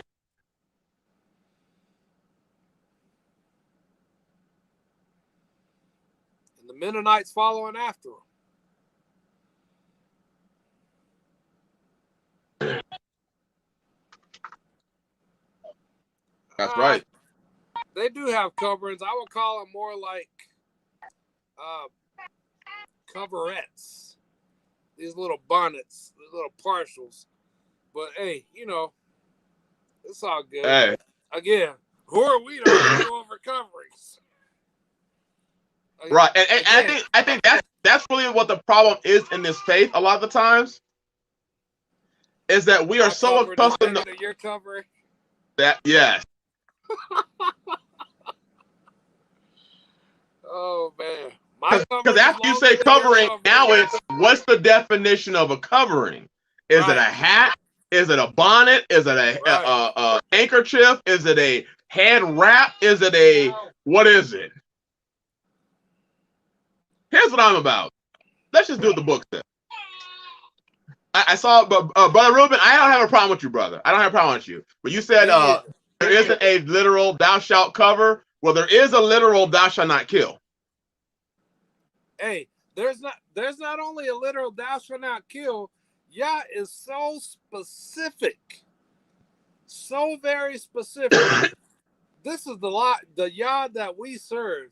He even saw fit to go into such detail as to say, hey man, do not enter into a beast. Hey woman, do not lay before a beast. You mean this Yah, whom we're having this discussion of head coverings about, failed to literally and specifically address head coverings, but he covered the depths of, hey woman, don't lay your body and allow a beast to enter into you. Man, I think that's very literal and very specific. So again, when it matters to Yah, he has no problem whatsoever being very literal and specific so that even a child can understand, hey, I should not lay myself before this beast because it is an abomination to Yah. Hey, man, I should not lie with another man because it would be an abomination to my creator. That's how literal and specific he is. So, again, we can talk about head coverings until you're sure. Hey, we can talk about it until we're out of breath. All I know is where Yah wants to be very clearly understood. I don't see ambiguity in this book. Nope. I see very literal and specific. And anytime I find myself feeling like I'm reading some contradiction or ambiguity, it's not in the book.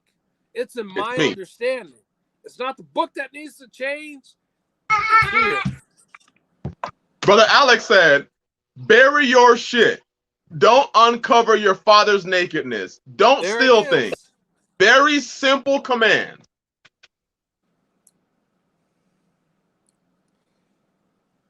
King Michael, yes, separation is prophesied of.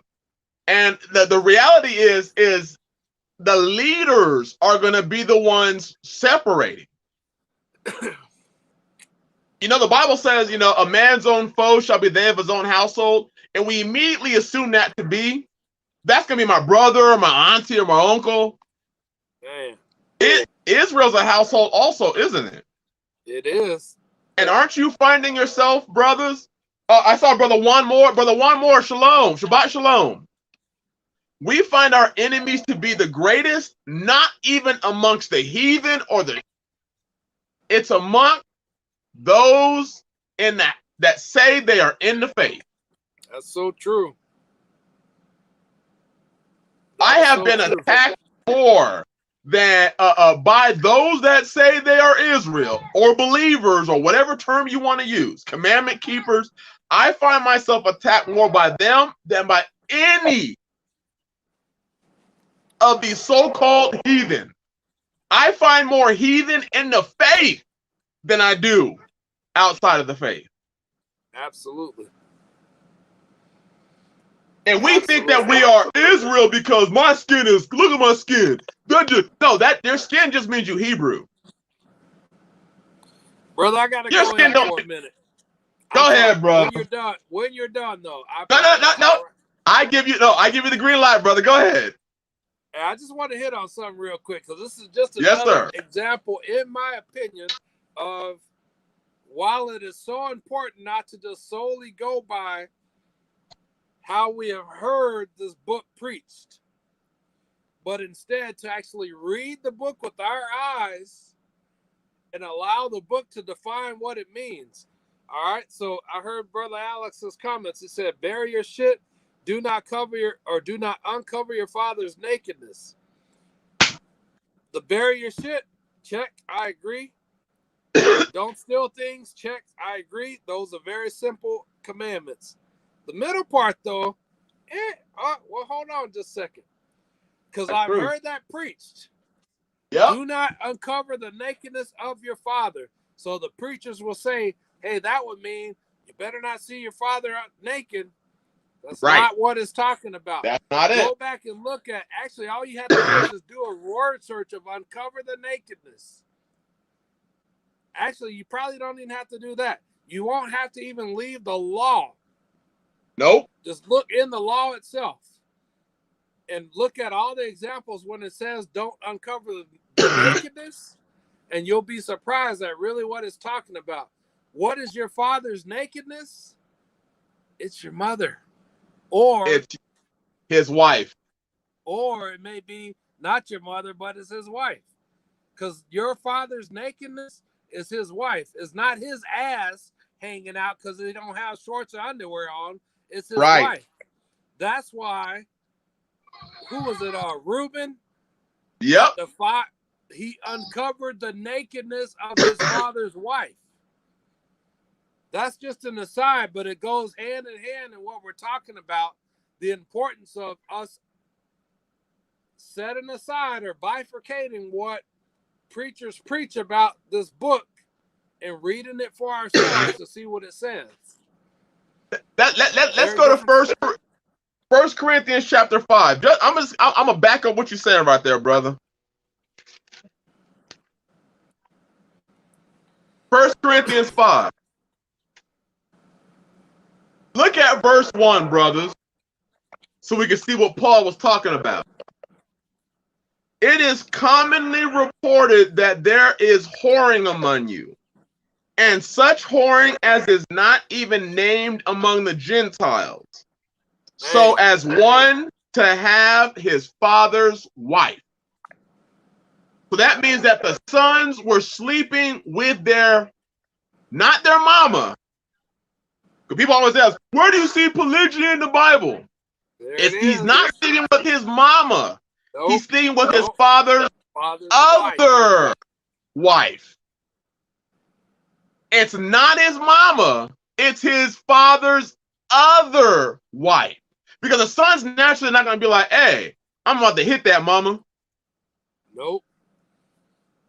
But he's talking about, let's say daddy's got two wives, the son done grown up now and be like, hey, my daddy's other wife looking good. And if we want to example that in the Bible, look at the sons of David. Who is it? Absalom.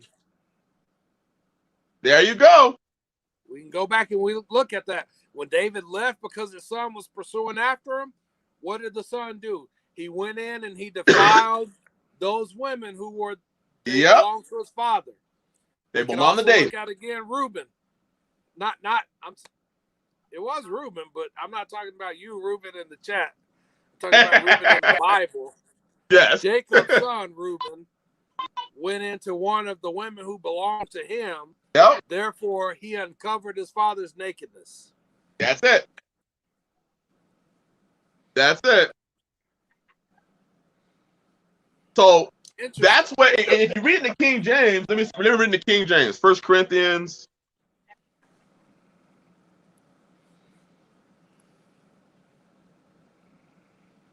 5:1 says, "It is reported commonly that there is fornication among you, and such fornication as is not as so much as named amongst the Gentiles, that one should have his father's wife." It doesn't say that one should have his mama. Well, that's right.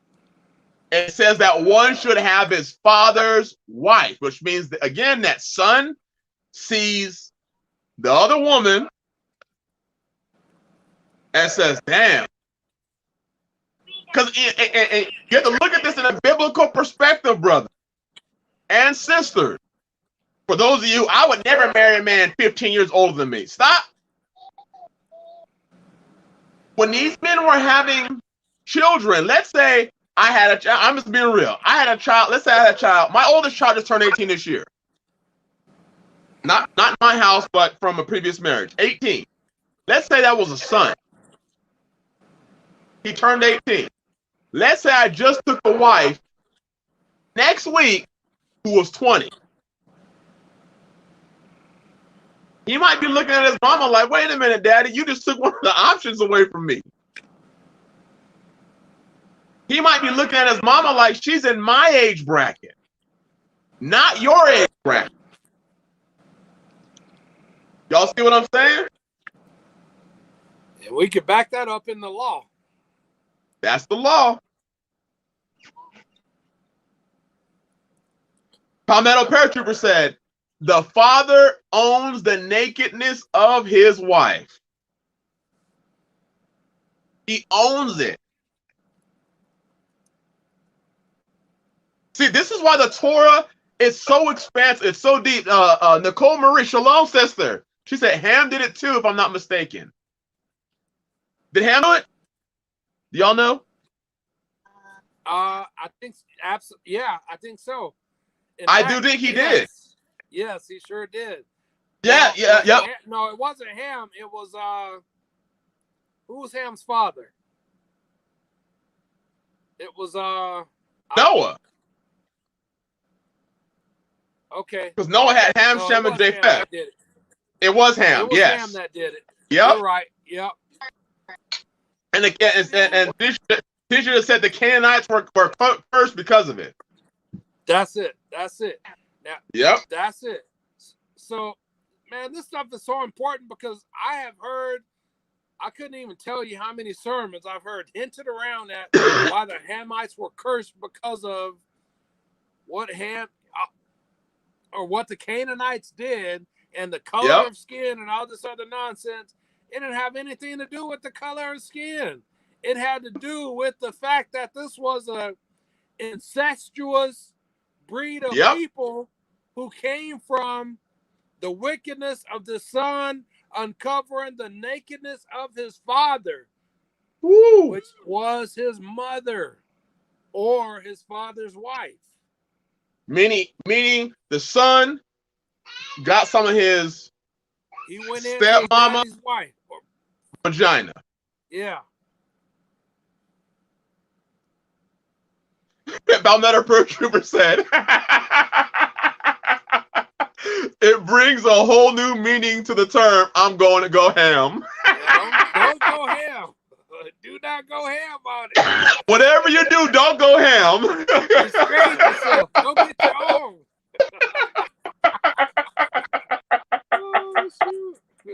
Oh, that's good. That's good, Palmetto Paratrooper. Bless you, brother and sister Amanda. Bless you both. I miss y'all. I miss y'all on the streams. I miss y'all. Don't go ham. Go get your own yams. Go get your own yams. Oh, man. But single sisters, this has been such a good stream. You're single not because you're blessed. Read Isaiah 4. Isaiah 4, well, 3, and then going into 4, talks about because of your haughtiness. The haughtiness of women is what's caused them to believe that their state of reproach is a blessing. The same way they see their fatherless children as a blessing. That's it. Calling that which is holy unholy, and what is unholy holy. We now call what is unclean clean, and what is clean unclean. That's where we are right now. We call some leader coming into our house and dictating our house holiness.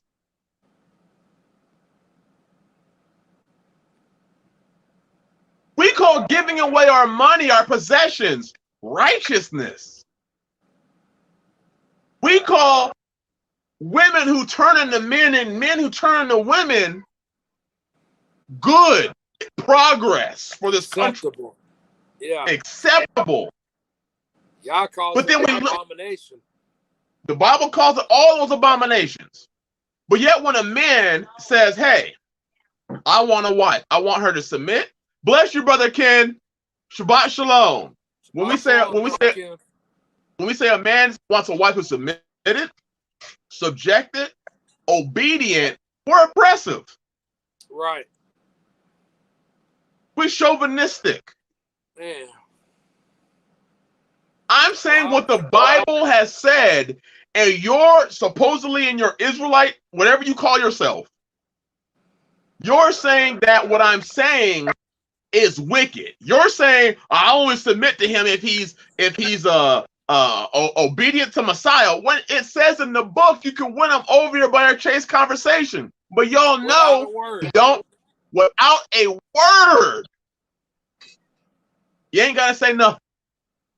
But see what the reason why you want to use words is because you know your behavior is shit.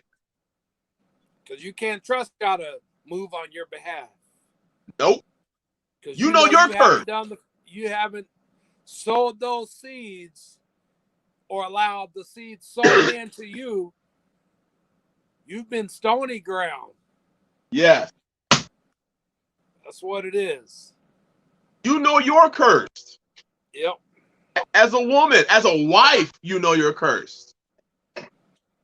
So you know I can't win him over because I can't even win myself over to obey the book. I can't even be a doer instead of a hearer only.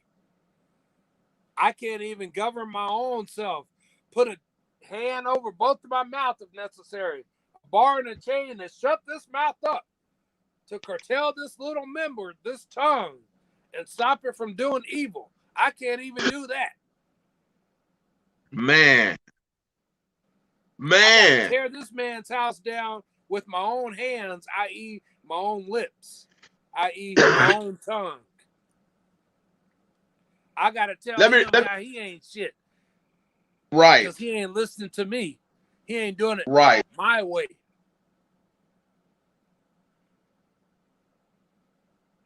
Brother King Michael said, going back into the man covers his wife. That's right. I see what you're saying, brother. I must be behind. Oh, I am behind. Way behind. Okay. James chapter 1. Listen to this, brothers and sisters. Listen to this. James chapter 1. We're going to read just one verse, and I really want you to meditate on this verse. Verse 22. Tonight. Your whole, for the rest of your life. Think of this verse. James chapter 1, verse 22. But be ye doers of the word. If y'all would take a second,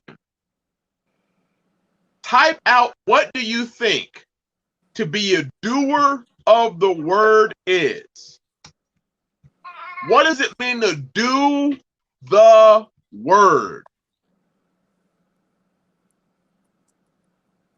Be ye doers of the word and not hearers only, deceiving yourself. I meditate on this verse. I go through it through my family at least once a week.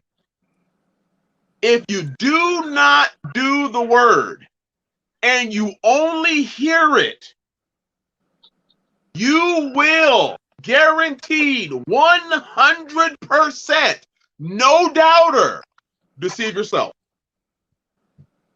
That's the book. That's the book. If you're hearing it but not doing it, deceiving your own selves. You Automatic. may think yourselves to be here, but the reality of it is you're not even on the camera. You're beneath where the screen goes. Man. And you can't even be told that you're down here because you're self-deceived. You have a reprobate mind. Now, Brother Davis hitting on something. You have been now you're walking. Go ahead, brother. I'm sorry. You have been untested, unwilling to test yourself. We've been talking about it all night. You have been unwilling to test yourself. Untested, reprobate. You believe that because you feel it, therefore it is. And that's Western thinking. In fact, that's not even Western. That's satanic thinking. That's satanic, yes. Yah says it is because you have proven it to be so, according to my word. I said it, you heard it, you applied it, you did it, therefore it is. That's Yah's mentality.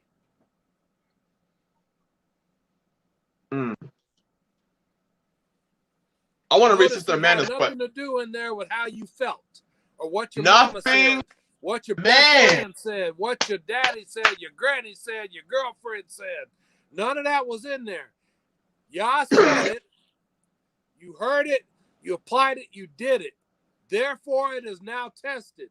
And therefore, now you know what you are or what you're not, because you have tested yourself against his word. How many times have you heard men say, oh, I know I'll be a good husband? Man. How do you know? Based on what? Based on what? Women, oh, I know I'll make a man happy. You mean based on Pookie and Ray Ray, who and the 8 other dudes you were with who left? You twerked it right. Because you bounced it right. Yep, as if that's all that there is to being a woman, because at that point, you're truly not even qualified to be a wife. Just being real. If you didn't already been working it for Pookie and Ray Ray. If you've already been twerking this thing, can we be real? We can be real. If you've already been twerking this thing, I don't want to hear about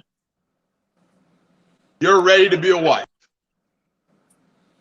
What you should say is, I'm ready to come into a righteous man's house at whatever it is that he would have me as. I'm gonna because you just twerked away. You just twerked away your wifeliness. Ain't no husband trying to hear about no man. Now, it's not saying that you can't be a wife in his time. It's not saying that. But who are you to come in and say, when a man finds a wife, he finds a good thing, as if you're a wife or a good thing? How much shit are you bringing in that he got to deal with? You didn't twerk it for Pookie, Ray Ray, and everybody else who would watch. Not only twerked it, but let Pookie, Ray Ray, and the whole team hit it. But now you coming in as a wife and a good thing because you read the book. Remember, we're not talking about some spiritual virginity. This stuff is real. Our decisions have consequences. And the consequences far outlast the pleasure of the decisions. You say when a man finds a wife, he finds a good thing. And I say this. Since when is it a good thing for a man when you're bringing in another man's seed into his house? I thought he found a good thing.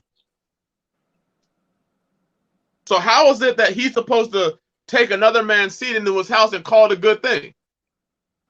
Who lied to you?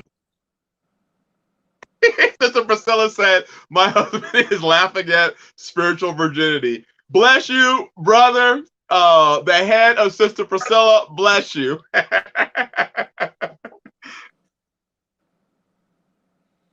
There you go, Sister Amanda. Sister Amanda just said, man, she on fire today. She said, he finds a wife. He makes her his wife by marrying her. He don't hit it and quit it. He don't hit it, leave you with the child and quit it. He don't hit it, then you put him on child support, then he quit it. He marries you. That's what, when he finds a wife.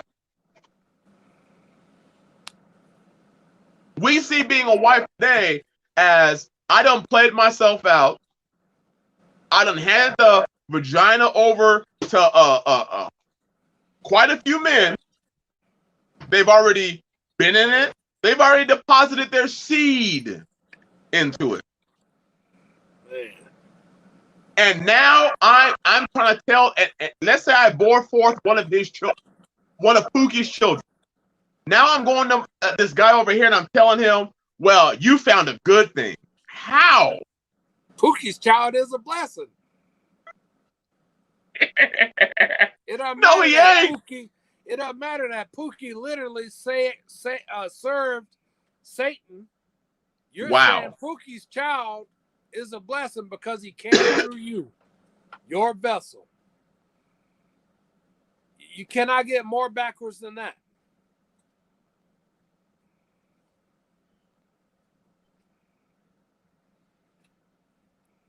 All right, Brother Michael, I'm going to read what you said. You said, can you take us deeper into 1 Corinthians 7, 26 to 28? Yes, sir.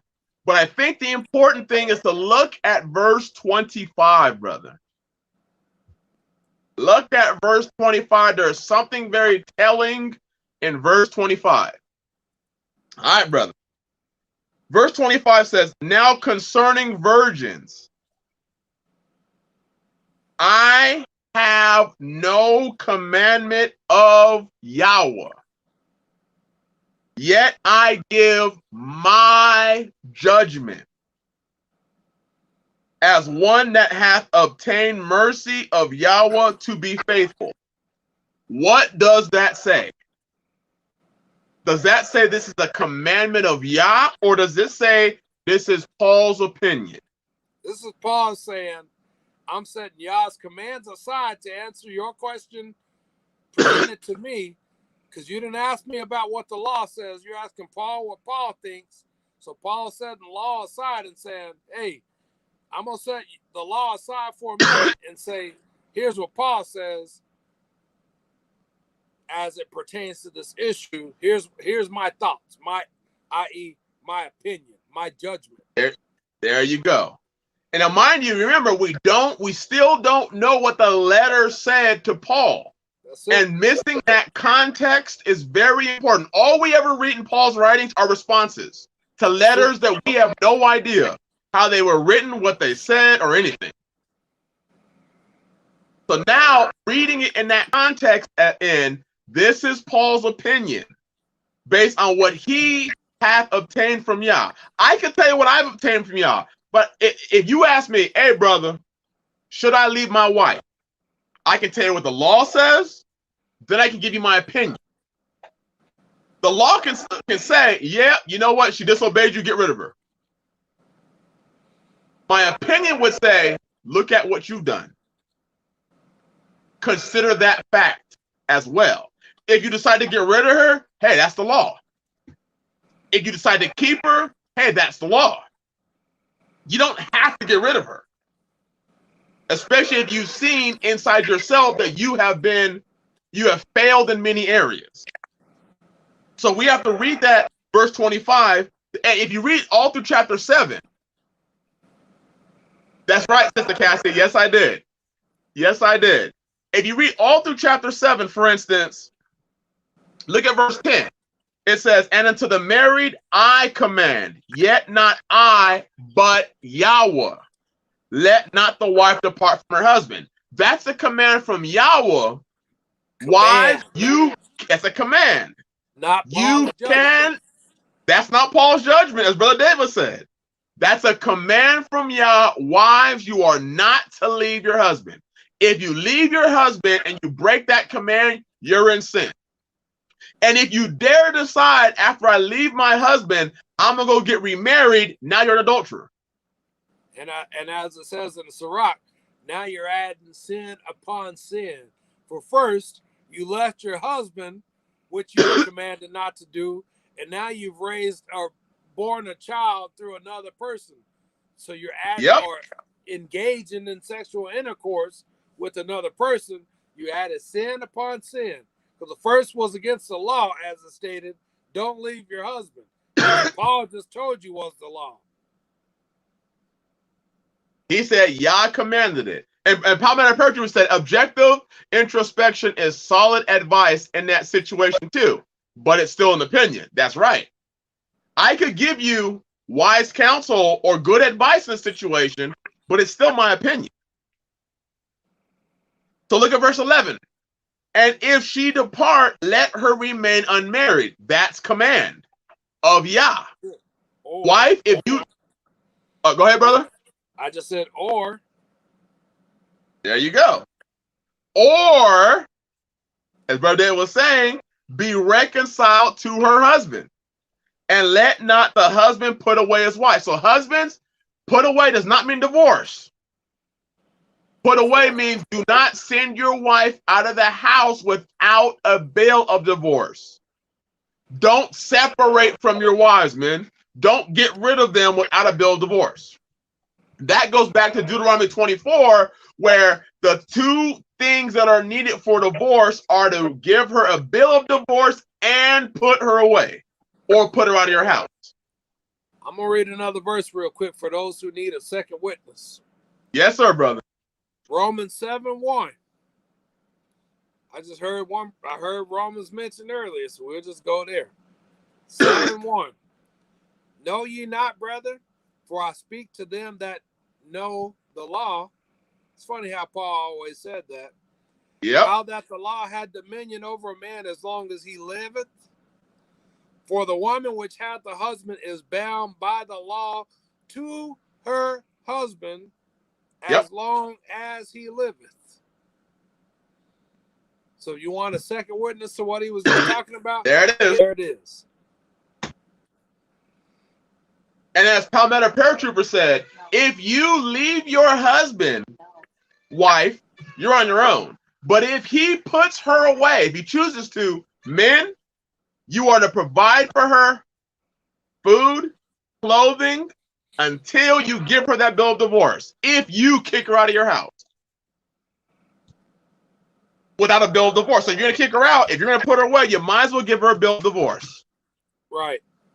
Otherwise, you better, if you have land, you can put her in another place, another place on your land. But if you just say, get off my property, I hope you got the money to give her enough money to get an apartment. And I hope you can afford to keep taking care of her. And I saw one of the brothers or the sister who said, let me see. Brother Jamil said, is this why the wife is emotional? Is this because the wife is emotional? The Most High never put divorce in the wife's hands? Also, yes, but also,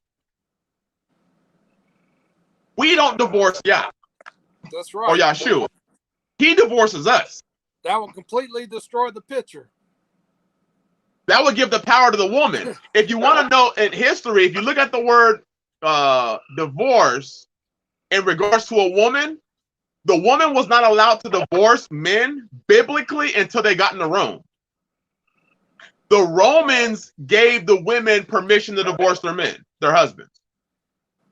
And a prime example of what we're talking about there would be when who did Yah divorce? Was it Jake? Was it the house? Was it Israel? Yes. In the analogy, Yes. right? Israel didn't divorce Yah. Was it Jacob? It was either Judah or Israel. One of the two. Yeah. Judah or Israel. I think it was. Either way, Judah. read about it for yourself. Do your due diligence, but what you will find, they did not divorce Yah in this analogy. Yah divorced them. You will see no evidence whatsoever from front to back of the cover of us to Yah divorcing him or a wife divorcing the husband. There you go. There you go. It was the man's job. If you read the law, Deuteronomy 24, it says he's talking to men. He's not talking to women. So when you look at divorce, it was never intended for women to be able to divorce their husband. Now, I know it's happened. Now, if you come to the faith, you have to repent. Sister Amanda got it. She said, the kitty. Were you in the faith? If you were in Rome, you were by Roman law, which allows the wife to initiate divorce. That's right. If you are bound by the law of Rome or this country or Egypt, you can do whatever you want to. If you're bound by the law of Yah, then read Numbers 30. Understand what Yah is talking about in regards to marriage. Many women today get married in the so-called faith, but still operate as if they are still in the world. Correct. That's right. Palmetto Perry said, nobody expects you to go back in time and undo your sin. Because if that was the case, I'm screwed. I'm screwed. So what you do is you repent. Go ahead, brother. I'd be buried below hell. Man. Whatever the next level is, that's where I would be. Just oblivion. I'd be like, obliterated. I mean, this shit's so terrible. I don't even know. So, understanding Paul's right. Let's look a little further. Verse 11 and verse 12. But if she depart, let her remain unmarried or be reconciled to her husband, and let not the husband put away his wife. That's law. Those are the commandments of Yah. Look at verse 12. Look at what Paul says in verse 12. But to the rest speak I, not Yahweh. If any brother hath a wife that believeth not, and she be pleased to dwell with him, let him not put her away. That's Paul's opinion. So we have to break apart Paul's opinions versus the law.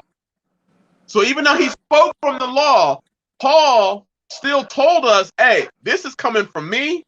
And then, hey, this is Yah's word. What people do is they take all of Paul's writings as if it's Yah speaking, and it's not. He spoke a lot from his opinion. I can speak a lot from my opinion, but David can speak a lot from his opinion. But I would always tell you my opinion versus, hey, this is non-negotiable. This is what Yah said. Yeah. Brother Michael said, I taught his sister to the best of my ability for 1 year, no sex. I asked her, did she commit adultery in her marriage? She said no. I ended up going, I ended up going in her and then married her. I don't see a problem with that.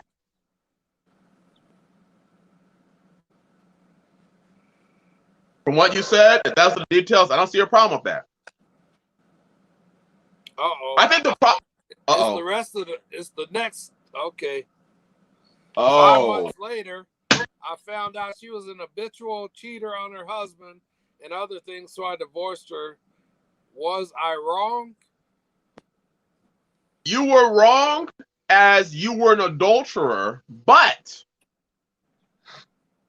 This is why you read Deuteronomy 24, Yah says there's a bill of divorce. The bill of divorce was the witness that the man was no longer with her. He wrote the bill of divorce, put it in her hand, and sent her out of his house. By putting it in her hand and sending it out of her house, if I then saw the sister, because the Bible then says she can go be another man's wife. I'm not trying to hear, well, Yeshua said she's an adulterer. That means you don't understand Yeshua, because Yeshua never spoke against the law. Right. And I've done a whole video on that. Yeshua was talking about the put away woman, not the divorced woman. There's a difference between the put away woman, that's get out of my house without a bill of divorce, and the divorced woman, I send today, shalom. And the divorced woman, which is I put a bill of divorce, which is a written note that I'm divorcing her in her hand. And I send her out of my house with that bill. If you send her out of your house without the bill, she's not divorced. That's right. She's put away. Put away. We have to understand the difference between put away and divorce. So are you guilty of adultery? Yes. But that's by manipulation. Because, brother, let me tell you something about Mr. Fine Yeshua here. I have only been with one woman outside of marriage. One. I was in the same situation you were in, brother. She told me she was divorced. They hadn't been living together for for over a year. I didn't know any of this.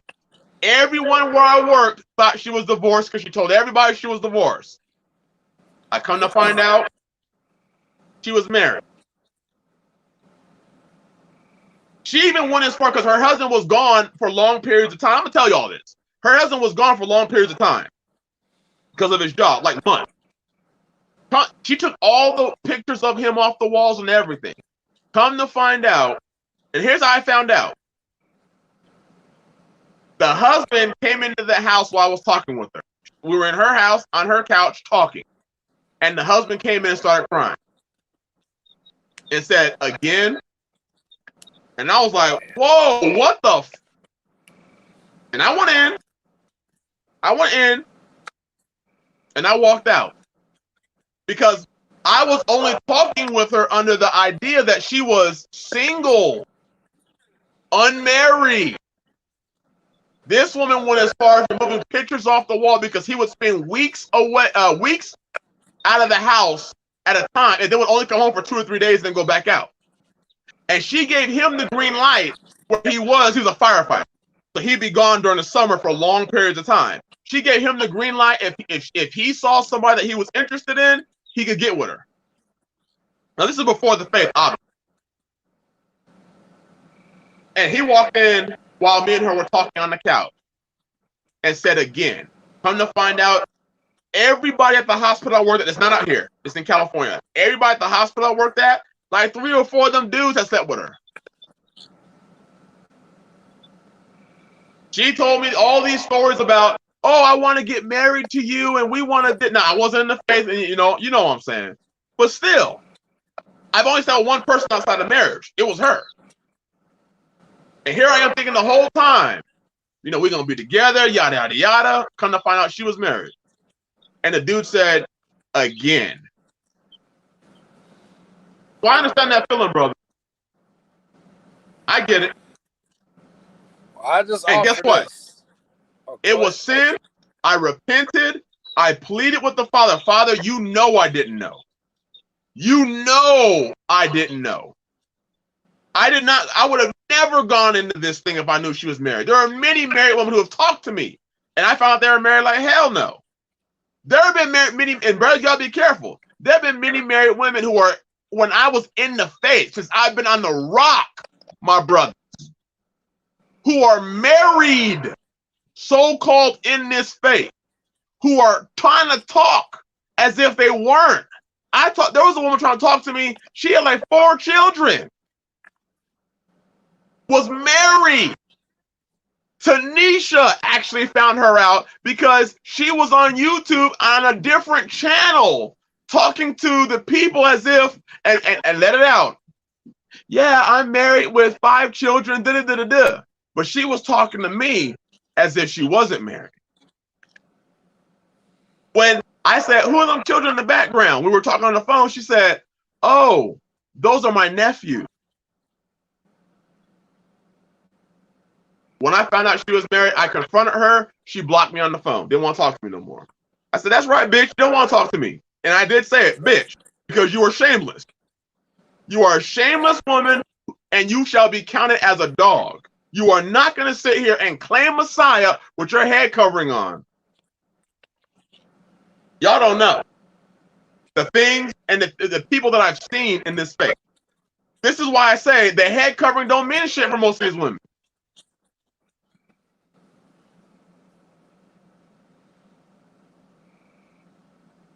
Those are some real stories. I was just gonna say for a real biblical example,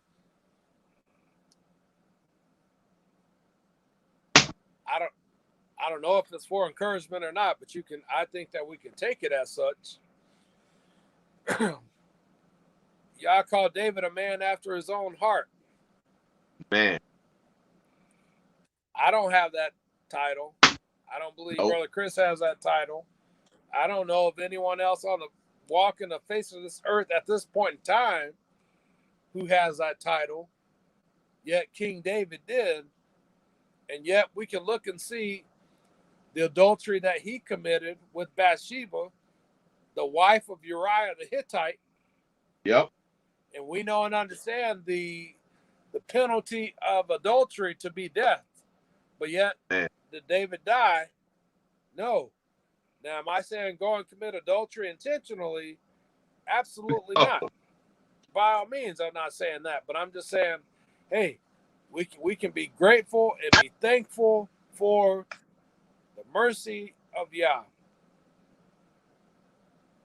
When we find ourselves in these situations, especially like what you're saying, where this wasn't a knowingly, you didn't knowingly engage in this situation. And what the brother was saying there, he didn't knowingly engage in this situation. All you can do is fall on your face, literally stretch yourself out before the Father, plead for his mercy. And when it's granted to you, then you dust it off and you get up and you go.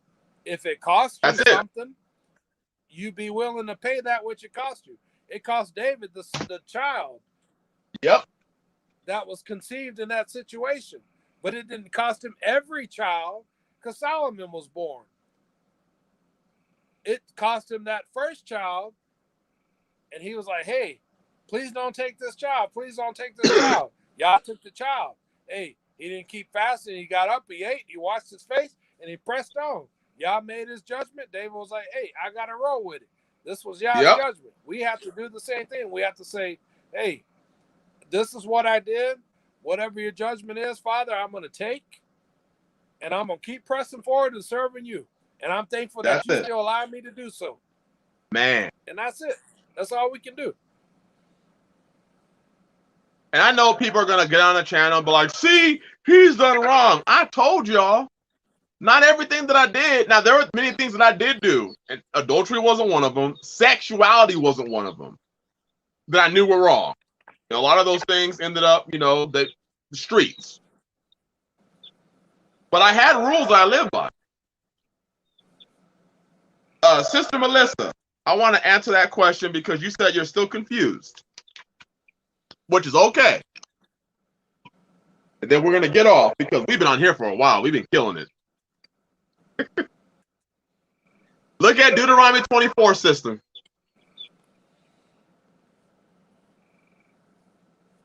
Verse 1 says, when a man takes a wife and shall marry her, then it shall be, and I'm reading the scriptures version, then it shall be, if he finds no favor in his if she find no favor in his eyes, because he has found a matter of shamefulness in her, he shall write her a certificate of divorce and put it in her hand and send her out of his house.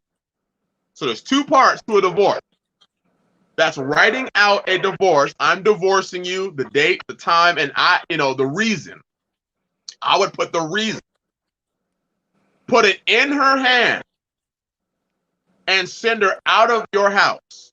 The sending out of your house is the putting away. But sending a woman out of your house is not divorce unless you put the certificate of divorce in her hand and she leaves with that certificate of divorce. That certificate is it's a second witness. You know, out of another 2 or 3 witnesses. She's witness number 1. He is witness number 2 by the document that he put in her hand. So if I get mad at one of the wives, I can't just be like, get out of my house. Trick. If she leaves, I put her away. I did not divorce her. I only put her away. So she's out there right now operating as a single woman, but biblically, lawfully, she is still married. So if she were to go and talk to John or Pookie or Ray Ray or Ken or Bud or Brad or whoever it is, and he were to go into her, kiss her or whatever, she's an adulteress. But guess who also is complicit in her adultery? John or Me. Pookie or Ray Ray. And you. Yeah, and Pookie and Ray Ray. So now all 3 of us are guilty. Yep. So now I have just basically caused my brother to sin because I didn't do it in order. If I didn't want to be with, oh, go ahead, brother. I'm sorry. Go ahead. Go ahead. I like how you, because that's an operative word right there. You caused your brother, i.e., these are talking about you were in the faith. Yes. When this situation happened. Yeah. I'm reading skimming through some of these people's comments about, whatever. And if I saw it earlier. If you entered into the Roman agreement through Roman understanding and y'all exited out through Roman agreement and Roman understanding, now you come into the faith. I don't think that you can necessarily now apply these standards of Yah to the situation in which you were a heathen. Nope. It doesn't work that way. But now that you have this understanding, now that you know this law, now you have to choose ye this day whom you will serve. And you can't continue to go on operating in the same like manner as if, it's not a la carte, meaning, well, I like it, I'm going to choose it. I choose this over here because I like it. It tastes good to me. It scratches my itching ears. This over here I'm going to reject because I don't like it. I want to leave him. He's not what I thought he was going to be. So therefore, I'm leaving again, even though we're in the faith. No, now it's a distinction. This is a difference. Brother David, what he said right there would bring freedom and understanding to so many of y'all. Because some try to apply your Roman marriage with biblical attributes. If you did whatever you did in the system, that's irrelevant. Repent, move on. Don't try to hold yourself in, well, I'm still bound and married to this man. You were married in Rome, in Egypt, under their rules and their standards. If that man left you, it's over. You remember the Torah wasn't written for everybody. It was written for Israel and the stranger that sojourned with them. So you got married in the city. That's why me and Sister Tanisha, we've been married for 12 years. I've been in the faith for how long? I've been in the faith for 10 years. Once we came to the knowledge of the truth, we canceled our Roman marriage and we created new vows in the faith. That's what we did. We have new rules that we adhere by. So don't hold yourself to what you did in your past. You can't do that. Good night, Sister Priscilla. Blessings to you and your head. Bless you, sir. Shabbat shalom. Shabbat shalom. Now, let's continue reading. And if she left his house and went and became another man's wife, what does the law say? If a man properly divorces you, free. divorce decree, and putting you out of his house. You can go get remarried. So when people read Yeshua's writings and say, see, he says that anybody who marries is an adulterer, he's talking about if any man marries the put away woman. Read it for yourself. If any man marries the put away woman, he's an adulterer because that woman is still technically married to her husband because she doesn't have a bill of divorce. And that bill of divorce is a witness statement. Otherwise, you could have women who leave their husbands and be like, I'm divorced. No, you're not. You're a separated woman. And you need to go back to your husband. And the Bible says reconcile. That means you have to find favor with him. Not he just takes your stanky ass back into his house. You have to win him over to you.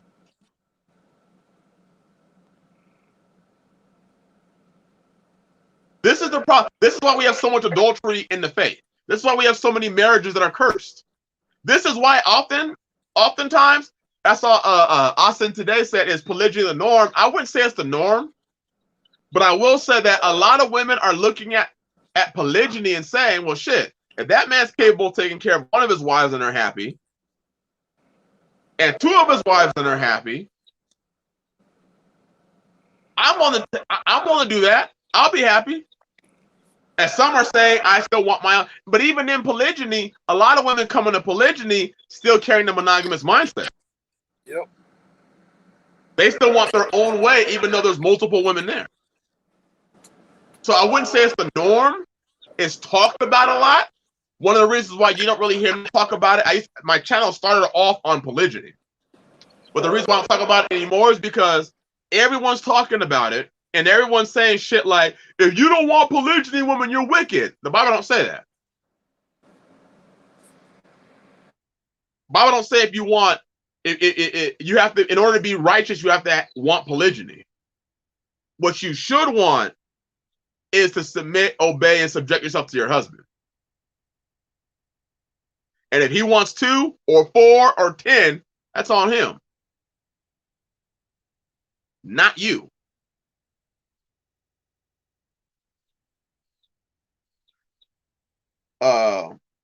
So the Bible then says in Deuteronomy 24 that if the second husband dies, once you join onto a second husband, you cannot go back to your first husband.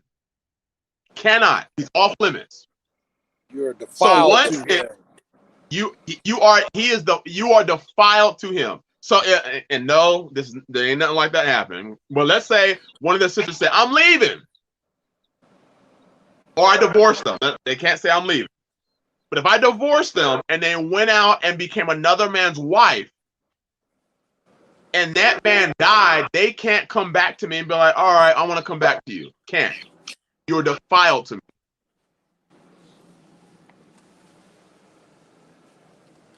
I promise to study this more. References to Pookie and Ray. Well, I did say Brad or Tom or Bob. I mean, or Juanito. Or Angel, which is also known as Angel. There you go. But I think that one of the things that me and Brother Derek try to bring as we bring us to a close is that we've tried to bring a balance. Marriage is a blessing. The problem is that most women don't understand marriage and most men don't understand marriage. We think marriage is romance, flowers, and most men don't understand our marriage to Yeshua. Meaning, that's right. We are in a position where we have to do his will, not our will be done. His will. On earth as it is in heaven. I don't know how much more literal you could get from that. Yeah. What he thinks up there, let it be what we think down here, and let us execute it. Let us change our thoughts, our feelings, our desires to line up with his, and then be doers of his word, not hearers only, so that we are not self-deceiving ourselves, i.e. living a reprobate life. Yeah. Yeah. Well, I said today, you know what? I'm going to do something I don't like to do. There's only 39 people here. Are y'all awake? Is anybody else? They're both asleep? Okay. Wait, Gabby. Wait, Gabby, real quick. All right, Ebony, come here. Teacher, come here. She asked a question. Is every wife treated the same? I'm gonna let them answer the question. You notice I didn't give any head start. There was no coaching or anything. So they're gonna give you their straight out of the box answer. Did you how long I've been married? What? You're coming to the camera? What? How's that gonna help? How long have we been married? 12 and a half years. Me and Tisha have been married 12 and a half years. I married her when she was 21 years old. I got Ender.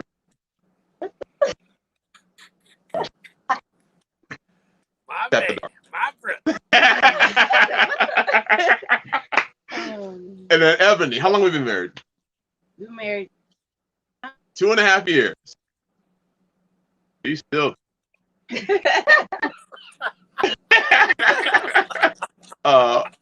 Tanisha's 33 and your Ebony's 37. Okay. It's after dark.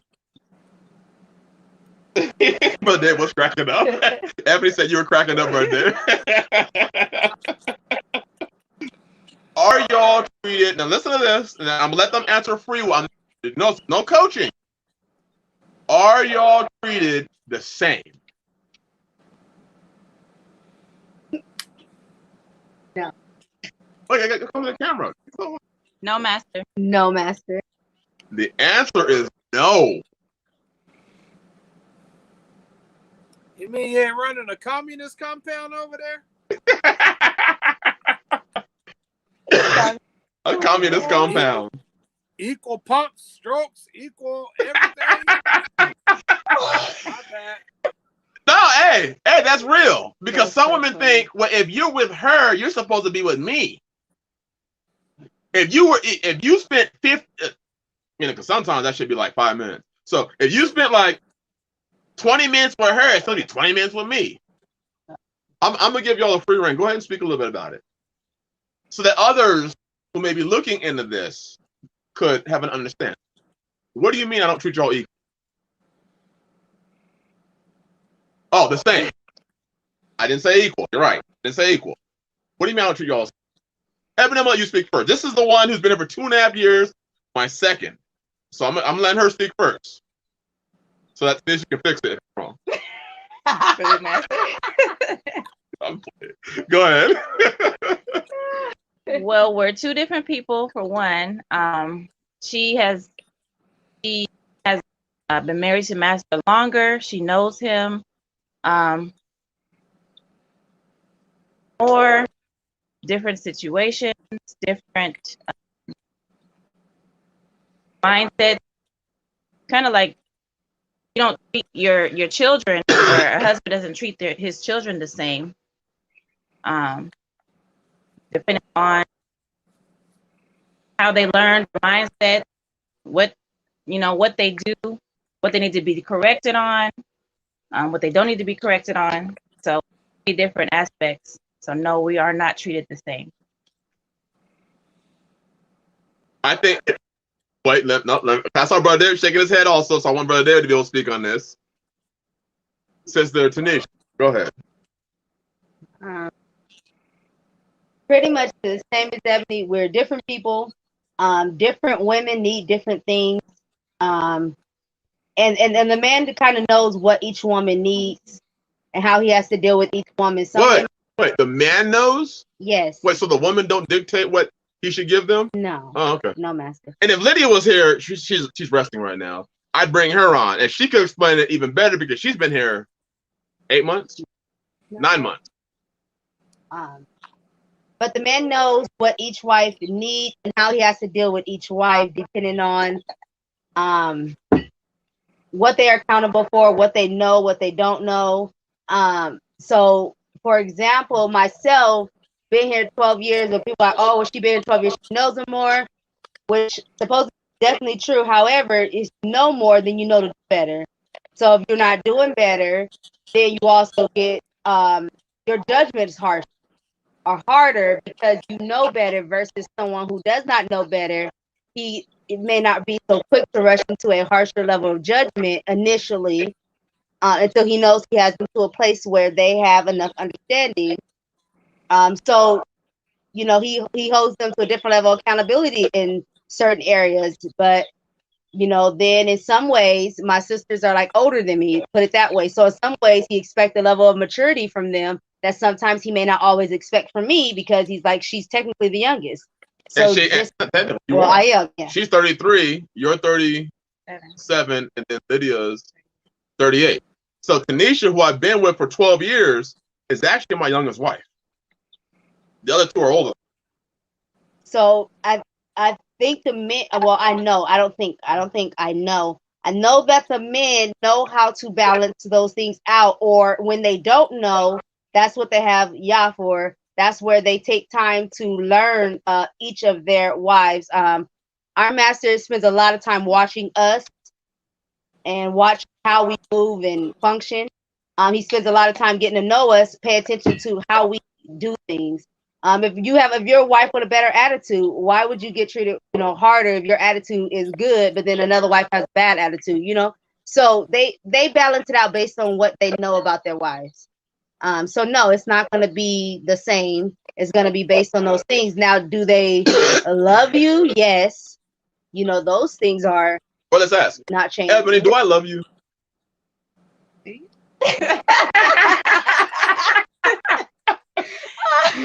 Yes, master.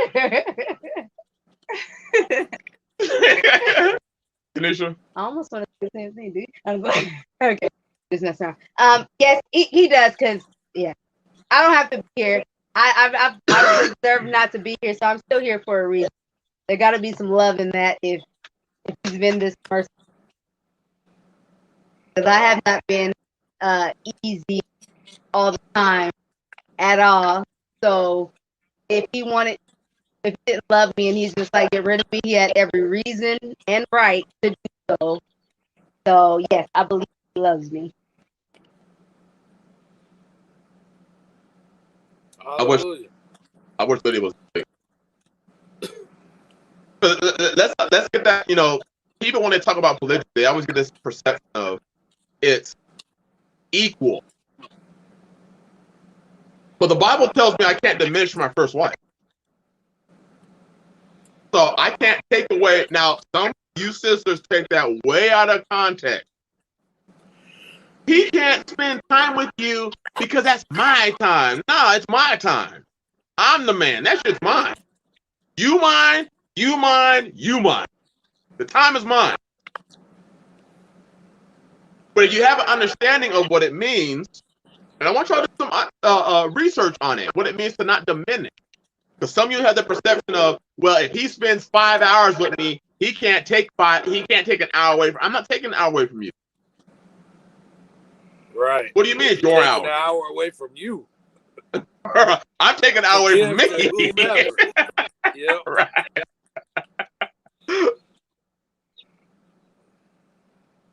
Wait, how many babes are you up to now on the rock?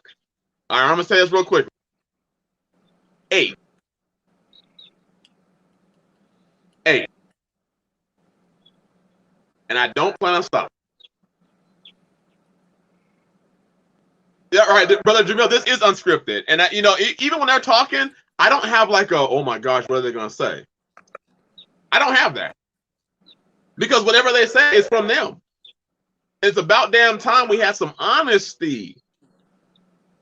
Enough of this scripted shit where you tell your wife, like, listen, Britt, if you say the wrong thing, I'm gonna sock you in your face.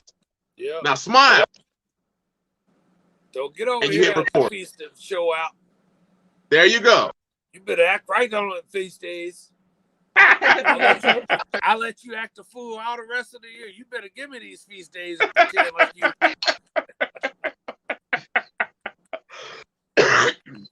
And that's the one thing I love about my brothers is what we do is unscripted. How we deal with each other is unscripted. How our wives deal with each other is unscripted. The problem is that most of y'all can't handle the real conversation of what really goes on, not just in polygyny, but in monogamy. So we all have to put on that plastic face of everything's going great. And it's not. But y'all would rather just deal with that, right? Ain't how we roll. Ain't how we roll. So I'm gonna ask one more question. Ebony, do you regret this decision? To me. No, master. No, master. What She said, what decision? I was gonna say no anyway. Even if I. And then you see they be laughing with each other and stuff like that. That's just the reality. Now, do they have times where they're not laughing at each other? And that shit be driving me crazy. And I leave the house and I go outside and I till the ground with my teeth. Yes. Yeah. Gnashing the teeth. When they say gnashing of teeth, that should be for real. Oh, it's horrible. But the reality of it is that people sometimes present this. This is why me and Brother David are here right now. We're trying to present the reality. Yes, sir. Brother David, is it always peaches and cream? Is it even 50% of the time peaches and cream? No, sir. No, because even if in 50% of the time certain areas are going well, it's just life. Other areas are off. I mean, it wasn't peaches and cream 50% when I was monogamous. It was always right. Some areas going well, other areas like. So it's just real marriage with real people living this real life.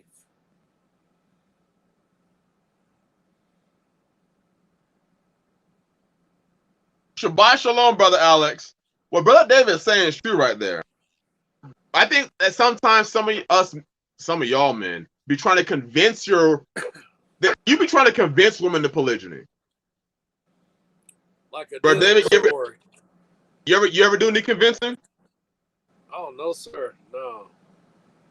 In fact, I think I probably try to convince. My convincing would be to the opposite. Like, no, I don't think you really want to do this because. That's it. Nah, it's gonna be a no until it's a yes. And that's Brother David saying that we've all kind of took. It's a no until it's a yes. We don't convince. And that's it for you single sisters. If a brother's trying to convince you about polygyny, just don't do it.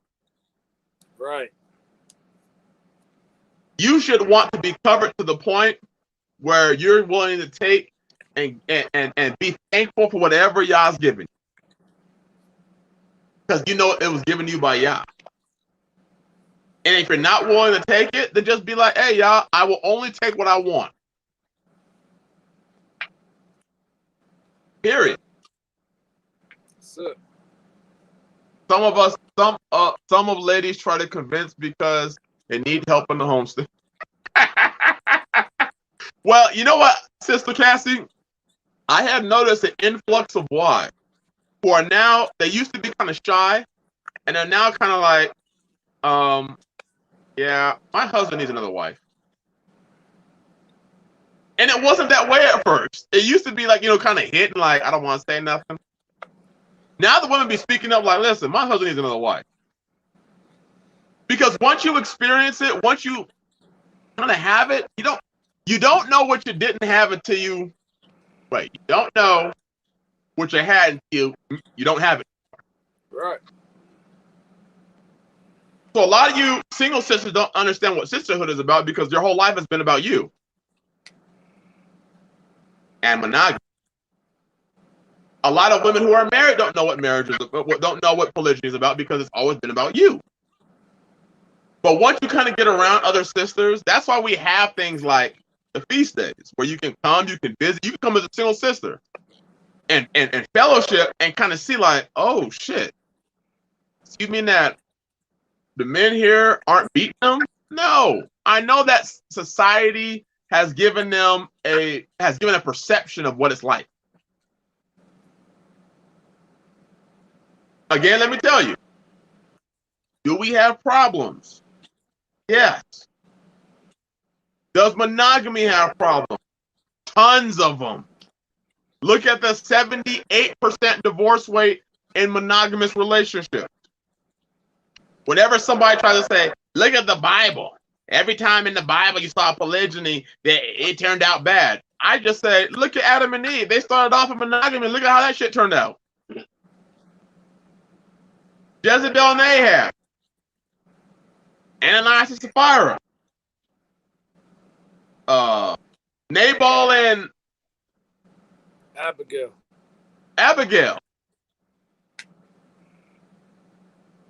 The reality of it is, if it's put in your heart, move on it. If you're a single sister, you're an uncovered sister, what's more important, being covered or having it your way? If you're a brother, what's more important, being lazy or moving in the path of Yasin? Bro, Dev, you gotta look. Go ahead. I was just gonna say, hey, brothers, before you answer, marinate on that one now. That's a real question. Go ahead and close it out, Brother David, with what you have to say. Close this whole thing out. Well, I mean, that's a real question because, again, it's easy for us as brothers to always deflect and only deal with, the aspect that pertains to the sisters, but it's always that pendulum, and where it swings over here to the sisters, we equally have our verses that deals with us. And so I like that question that you just asked. Would you rather have things in accordance to Yah's way, or would you rather operate in laziness, man? I.e., would you rather operate in your own rebellion to your master? Man. And I'm not just talking about laziness in the sense of, oh, he won't get out and go to work. Your laziness could just be you will not nurture and nourish your wife in accordance to what the word says. Or you might just have some lazy ass attitude that believes every wife needs, a high dose of nitrogen. So you're just burning some folks up. Man. One size fits all. Even if, when I say of all the wives, that doesn't even mean that you have them currently. You could still be operating on how you treated the last one or ones. Oh, man. Or how society told you they all should be treated. And you never did your own due diligence and research, read the word, chose to be a doer and not a hearer only, to nourish your wife in accordance to your words, in accordance to Yah's words to you. So you just burning them up, spraying high nitrogen on everything. Young plant, brand new, super young, but you just burning her. Hey, you better grow right now, because after all these years, I finally got it. Yah finally got a hold of me and showed me the light, caused the scales to fall off of my eyes to an extent. So therefore, you better get it right now. I'm going to squirt you with this nitrogen. Maybe you might need to water that down some. Maybe it's phosphorus or the other elements that she may need, in the same way that you needed those same other elements that then opened you up and loosened the scales in preparation for them to be able to fall off, in order for you to be able to receive the nitrogen that Yah put in you to finally get you moving. That could also be laziness, man. I'm not talking about your laziness. Hey, we got to get out and provide. That should be a given. Right. We should all understand that. That's basic. That ain't nothing special. That ain't nothing special.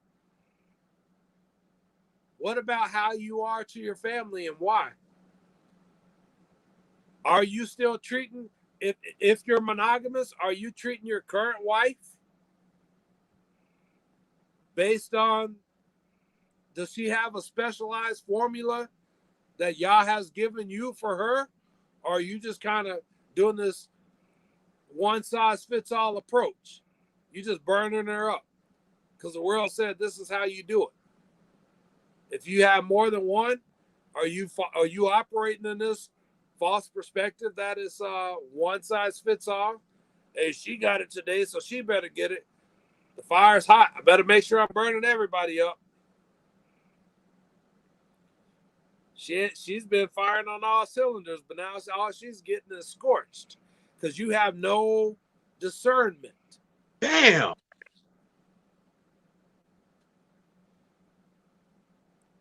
Keep going, brother. You on fire. You on fire. You go straight to the physical. Hey, are you lazy as hell? Are you failing to provide solely because you think it's beneath you to get out there and bust your ass and provide for your family, unlike all of your forefathers who have come and gone before you? Is it now beneath you? And now Yah's word doesn't apply to you? It's okay for you to despise this work that he has ordained because it causes you to sweat. It causes you to get dirty, to inhale some dirt, dust, whatever it is. And it causes you to, use your energy, consume your energy on something other than foolishness. Is that beneath you now? Before you answer, no, that's not me, meditate on it and think upon it. Because these things come in different shades, different shapes, different levels. And I'm not talking about, were you lazy 15 years ago? Were you lazy 10 years ago? I'm talking about, are you lazy right now? Are you failing to do that which you already know within yourself you could be doing and thus should be doing right now today with the abilities that you have? Not because it looks like what Brother Chris is doing or Brother David is doing or any of these other brothers what they're doing, but because it looks like what it could look like for you, what you have the capacity to do now today. Are you lazy? Are you slothful? Or are you like the ant who knows what has to be done and can foresee it and go and get it done without a taskmaster? Because you can't turn around and look at your wife or wives and say, hey, I expect perfection out of you right now today because I just finally got it after all these years. And it took me all these years to get it. But hey, you better get it right now, woman, because I just got it. So therefore, you better get it right now. But yet you still got blind spots on because you're lazy as hell. Because you have the capacity to get this done, but you settle for over here, down here. Damn. 1 second. What Brother David said right there is for everybody. Let me just say this. There are too many times that we can get here, but we settle for this. That's men, that's women, and that's not a prideful statement. That's not a, well, I could get a husband up here, but I'm settling for this. No, that's, you can do better as an individual in your faith and your walk and your obedience. You could get this, but you think you're going to get into the kingdom on this. And based on Man. what? Go ahead. No, you just go ahead. Because Yep. Man, you helping me. What? Because you think, because you feel it, because it's you, because there's an exception clause in there. Let me tell you, I'll give you the spoiler alert. There is no exception clause. It's the same book that applies for all of us. It just says what it says and means what it says. So we are either hitting the mark or we're off. And more often than not, we're missing the mark. So we may as well just quit being prideful, humble ourselves, understand that really when it's all said and done, we ain't shit. We started there, so we come in full circle. We're not. So the only thing left for us to do is say, Father, man, it's nothing special about me. I have messed it up. Every time I rely more on me and less on you, all I do is F it up. All I have left to do is just lay myself at your feet. But that's not a passive thing. What I mean by that is all I have left to do is tell myself to shut up, tell my thoughts, my feelings, my flesh, my comfort, my convenience to shut up, and let me just now trust you, because you are the creator and you know more than I do.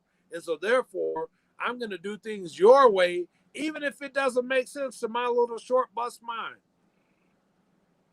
Even if it doesn't feel good to me in that moment, even if it causes me sweat or pain or discomfort or inconvenience, which actually prolong my life instead of shorten it.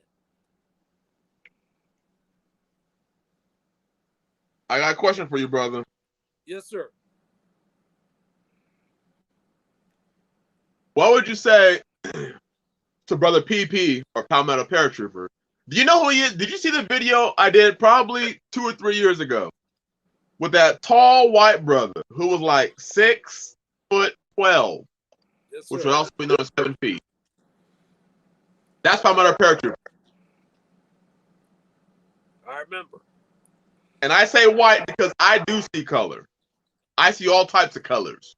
So when I reference a person, I'm going to say white or black. Oh, he's 6'2"? Oh, my bad. He said, I need to find this sweet spot. And you've helped me on this, so that's why I'm asking you to explain it to him and other brothers. Yes, sir. I need to find this sweet spot. I'm either burning myself out or being lazy. There's no in the middle. What would you say to that, brother? Because I know, as far as your sickness goes, pleurisy, you in that same boat where you would either work yourself to being sick and then you're out.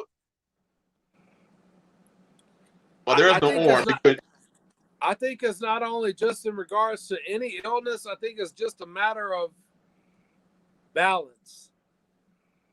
Hitting the mark for where it needs to be hit. Understanding that, I know in my case, so we can say, all right, I'm going to go hard this 1 or 2 or whatever amount of days. But then if I do that and I continue to do that, it's going to take me this amount of days to recover. So that's out of balance.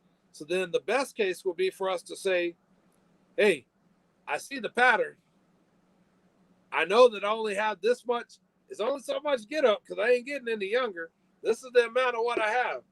So I can do this amount consistently and spread it out, meaning it's better to do, and I don't want to say a little bit because I don't want to, I'm not trying to encourage laziness.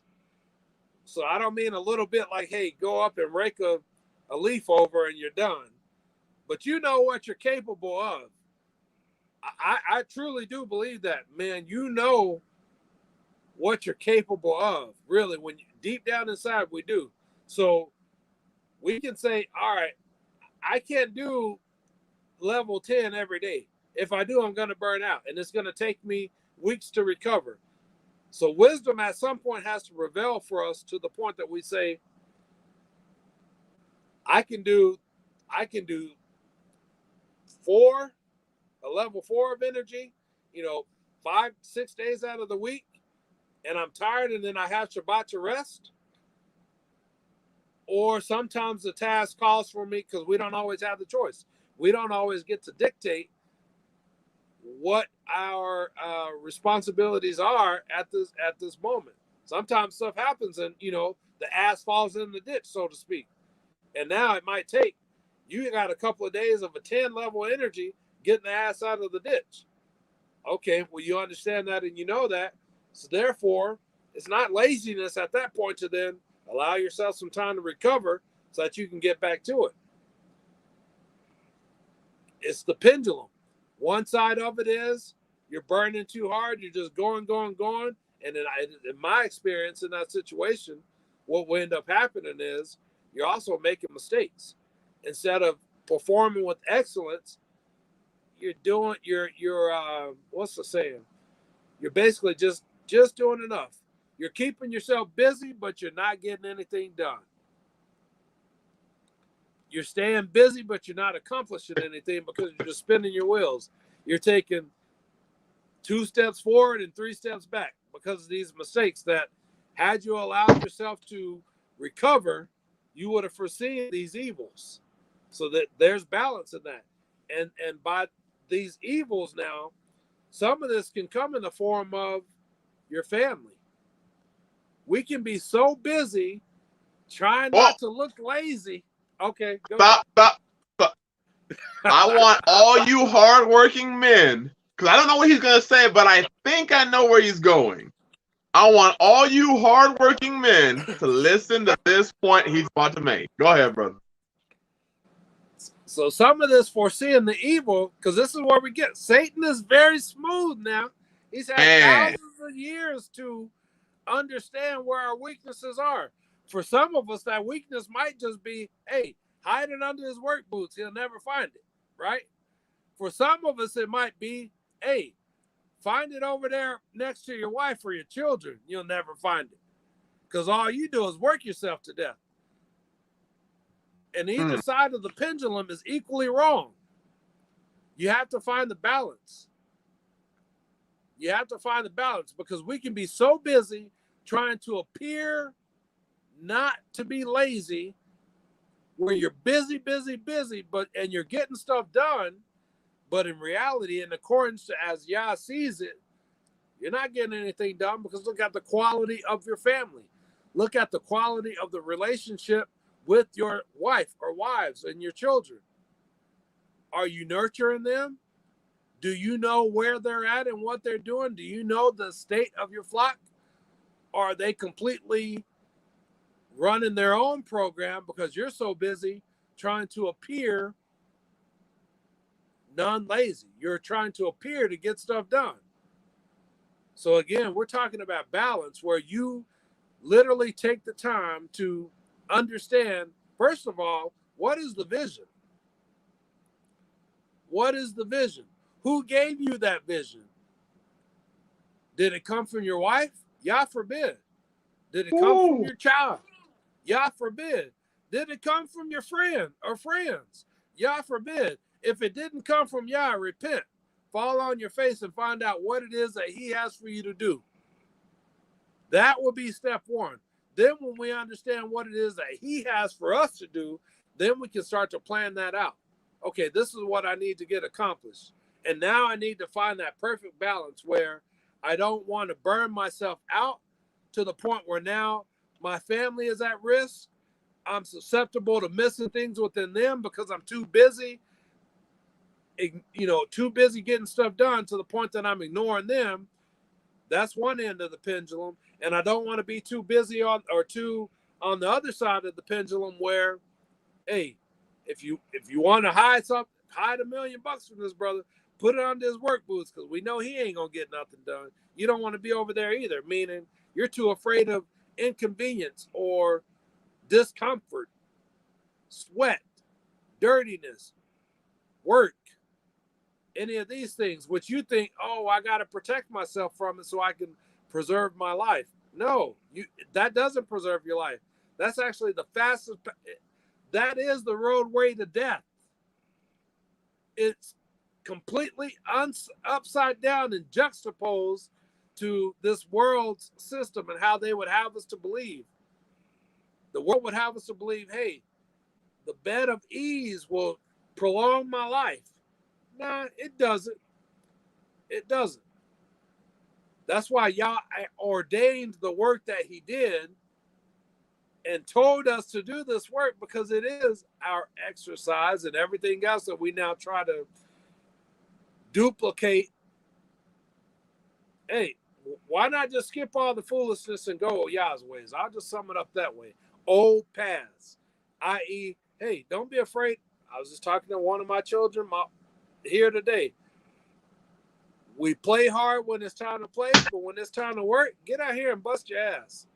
Yep. That's what it is. You should be tired when it's done. You shouldn't be pussyfooting around with it, man. Don't be afraid to work hard and bust your ass and lay it all on the table. If you're not doing that, it's a problem. And I don't care if you're sick or you're healthy. Even if you have ailments, you're capable in some degree of laying it all out there to the extent in which you're possible. That just is what it is. Everybody is full. Everyone, I could have a million excuses. We all could. And at the end of the day, that's not what's going to get it done. What can you do with the tools in which you have been given? Be a good steward of that. Because if you don't, that which you have will also be taken away. Don't take my word for it. Read the book. Woo! What Brother David said right there, if it don't resonate with y'all men, because I think that's the one area we fail, is balance. Palmetto Paratrooper, I saw what you said. Spiders and snakes. Now, there is wisdom, because there are spiders and snakes out right now. You know, there's things that I want to get accomplished underneath my house. I don't go because there's snakes and spiders. For everything. But I remember maybe 11 years ago, when me and Tisha first got married. I used to be, some of y'all probably wouldn't understand this. I used to be lazy as shit. Like, I didn't want to work because I had already spent from 14 to the time I met her working my ass off for a woman and didn't appreciate it. So I was just kind of like, shit, I ain't working no more. So I didn't. I was lazy as hell. And I used to speak ailments on myself. I used to say things like, my knee hurt. My knee didn't hurt, but I was lazy as hell. So guess what happened to my knee? It started hurting. It started hurting for no reason. I didn't do nothing, but it started hurting. Man. I started putting on weight to cause my knee to hurt, because you remember, the tongue is a small member, but it kindleth a large fire. So when you speak these things like, oh, instead of just being like, baby, I ain't doing it today, I'm tired. We always feel like we have to give an excuse. Yeah.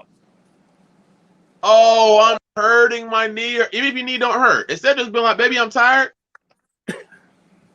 My knee hurt. You remember, men, we are the ones in charge. We are the head. I didn't see it that way. So I spoke a lot of things into existence. I fully understood the power of my tongue, because I said a lot of shit, and all that shit came about. And it was all negative. So when you see on the other side what Brother David's saying, that balance, you'll understand. I'm not going underneath the house because I'm lazy. I'm not going underneath the house because there's probably cottonmouths or copperheads and brown recluse spiders underneath there. I'm going to address it, not just now. Right. And you're not lazy doing that. Go ahead, brother. It's not the season for it. Not the season for it. And we as men, we try to force the season when it's not in season. And we neglect the season when it is in season. That's it. So when wintertime comes, we say, well, I don't want to go out underneath it because it's too cold. But then in summer, well, there's snakes. So it never gets done. Right. That's it right there. And Brother David's done a very good job, I believe. And within this faith, I would say with amongst men, if you have the ears to hear, of pushing us and removing the excuses that men have for not fulfilling your job obligation. Instead of saying, I want another wife, why don't you show the Father in your work ethic and what you do that you want another one. Stop this. Stop talking and start doing. I can literally say, Brother David, and I'm not tooting this horn or nothing like that. But if there was a brother who needed another wife, and he didn't ask me to say this, so I'm just saying this out of my own bullish. If there was another brother that needed another helpmeet, it's Brother David. Why? Because that brother worked. He always says that I work harder than a Hebrew slave. That brother works hard. 10 Hebrew slaves. There it is. That Brother David works hard. He works hard. He's older than me. He's older than most of you. And he ain't that old. He's probably like 5 years older than me. Like, I'm 39. How close am I? 42. He's 3 years older than me. And he worked hard. But a large majority of men today, you can tell they don't believe in what they're doing because they don't work for it. You can usually tell a person, man or woman, that believes what they're doing because they work towards it. It's always fun to see. What was that? It's always fun to see. I enjoy watching the opportunity to see and evaluate people's work ethic, because then you can see what they, you can see where that matches up with what they say or not. So we know immediately when a person says, well, I want to do this. That's what. Now we're seeing you don't really believe what you're saying. Then we got to be about it. Sisters, if you ever want to get out of the cycle that you're in as a whole, you have to break. You being the individual. Sister Lydia did it. Sister Ebony did it. Sister Nina did it. Sister Amy did it. They broke out of the cycle. Y'all have to come out of that cycle and say, shit, I'm over here struggling by myself. I can't sugarcoat this or make it look sexy. Because it ain't. I have to see it for what it is. And when you see it for what it is, you see, I don't want to be alone. And I'm tired of doing shit the way I've done it. So that means I can find a man that has no wives, or that means I find a man that has 1 or 2 or 3 or 4, however many it has. My goal is to be covered, is to have a husband, is to serve a man, to be a wife. You have to evaluate what is your goal in this life. Are you really a helpmeet, or are you a helpmeet to a single man? We have to ask ourselves, am I really a homesteader, or am I just a homesteader when it's that humidity? YouTube homesteader. There you go. Am I just someone who gets great ideas from YouTube and thinks about one day I'm going to do that, and so therefore I'm a good homesteader? Am I a homesteader, or am I a YouTube watcher homesteader? A homesteader wannabe. I can tell you that Brother David's a homesteader. Brother Andre's a homesteader. We believe in what we're doing. Yes, sir. There is no alternative choice to what we're doing.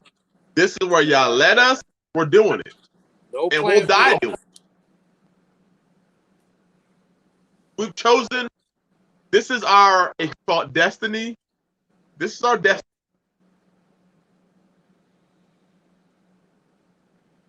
What's your destiny, man? Sisters, what's yours? Is it truly what the Bible says? And are you going to play the game until you get what you want, which is probably never? Or are you going to truly say, Father, what do you have for me?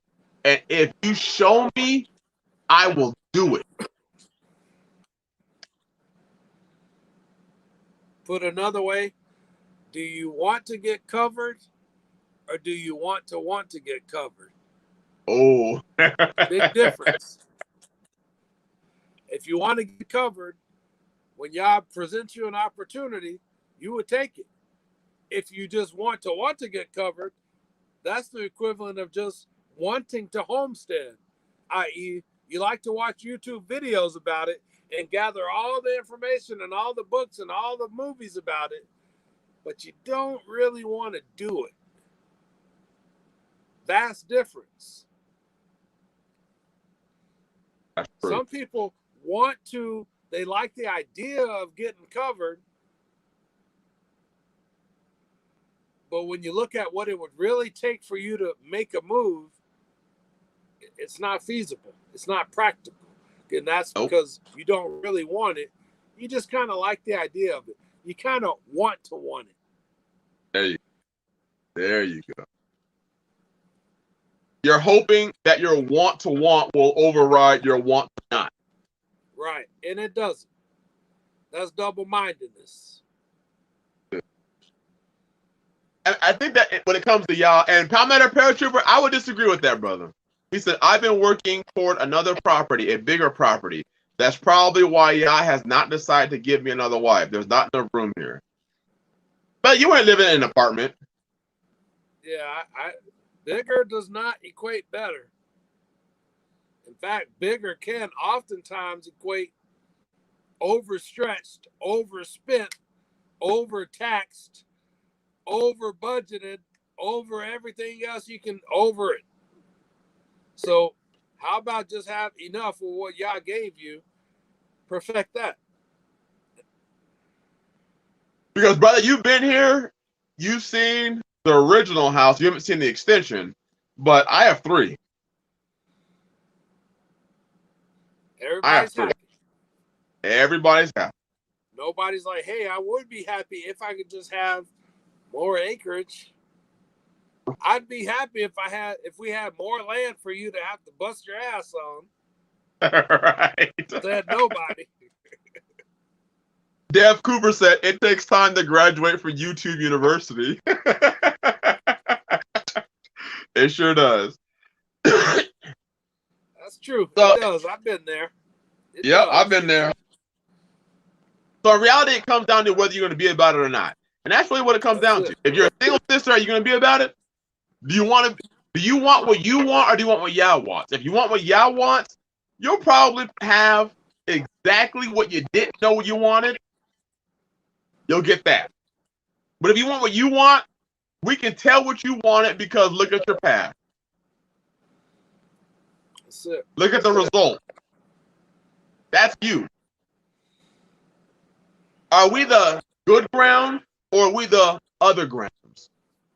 Do you want Yah to truly sow the good seed into you?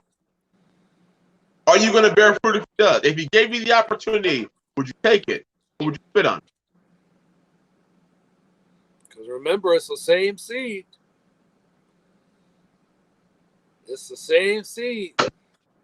Some sisters have taken it, and it's been deeply embedded, and they are bearing much fruit.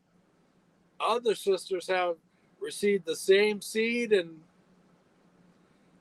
it's as if it went in one ear and out the other. No change. They're still just wanting to do it.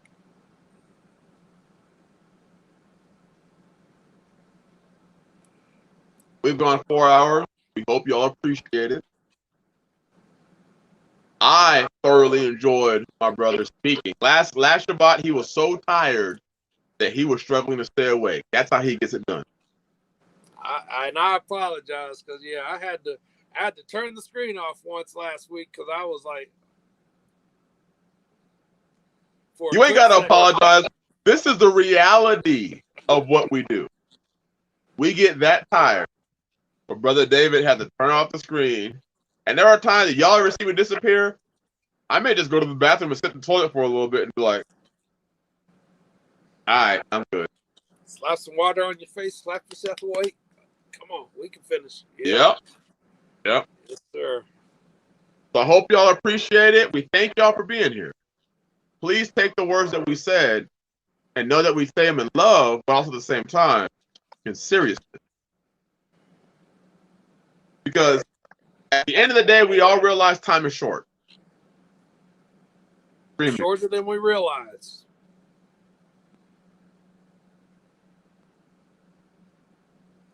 That could be a life advice, but it won't be. Shorter than we realize. Got anything else, brother? Our lives are as a blade of grass. I love it because that's the book. One minute you're here, 1 minute you are in the prime of your youth. Next minute, it's time for you to meet your creator, just like that. Or you're on the verge of it and you're thinking, where did this time go? Just like that. Like a blade of grass. 1 minute is springing up, next minute is withering and about to be over. Better use it while you have it. That would be my admonishment. Harness it. Capture it. Utilize it. Don't be lazy with it.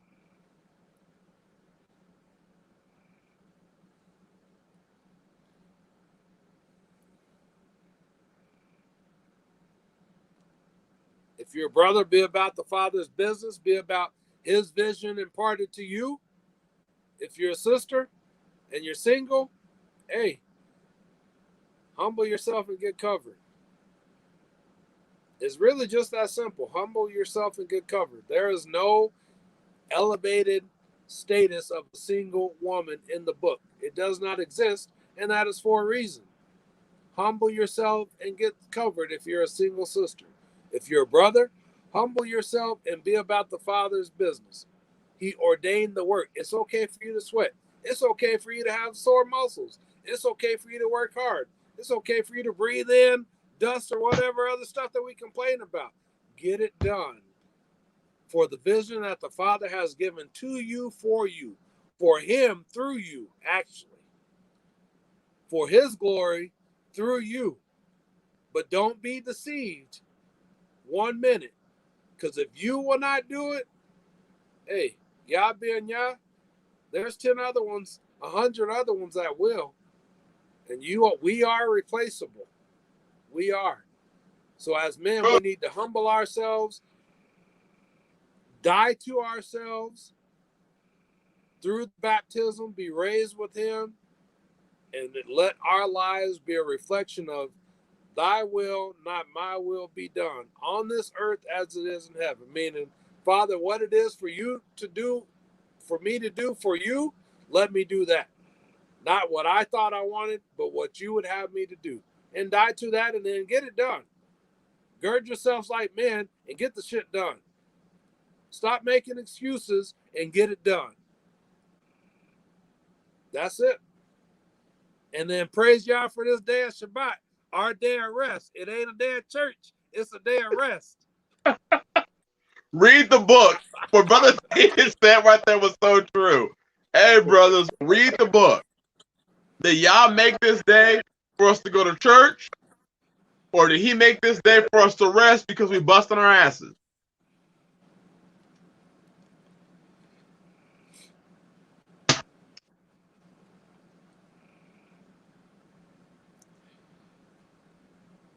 I'll tell y'all what I'll be doing tomorrow.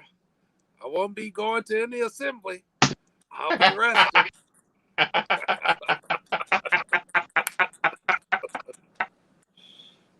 Hey, brother, me too. I'm going to sleep in. There ain't no 11 o'clock service.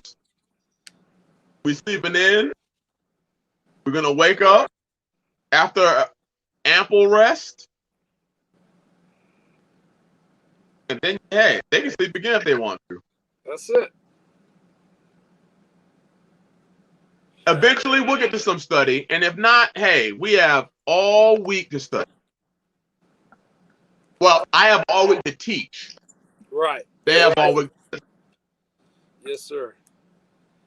Yeah, we'll do some resting and I'll do some teaching. Yes, sir. Define ample. I'll just say this, Palmetto. Here, when the Shabbat comes, we rest.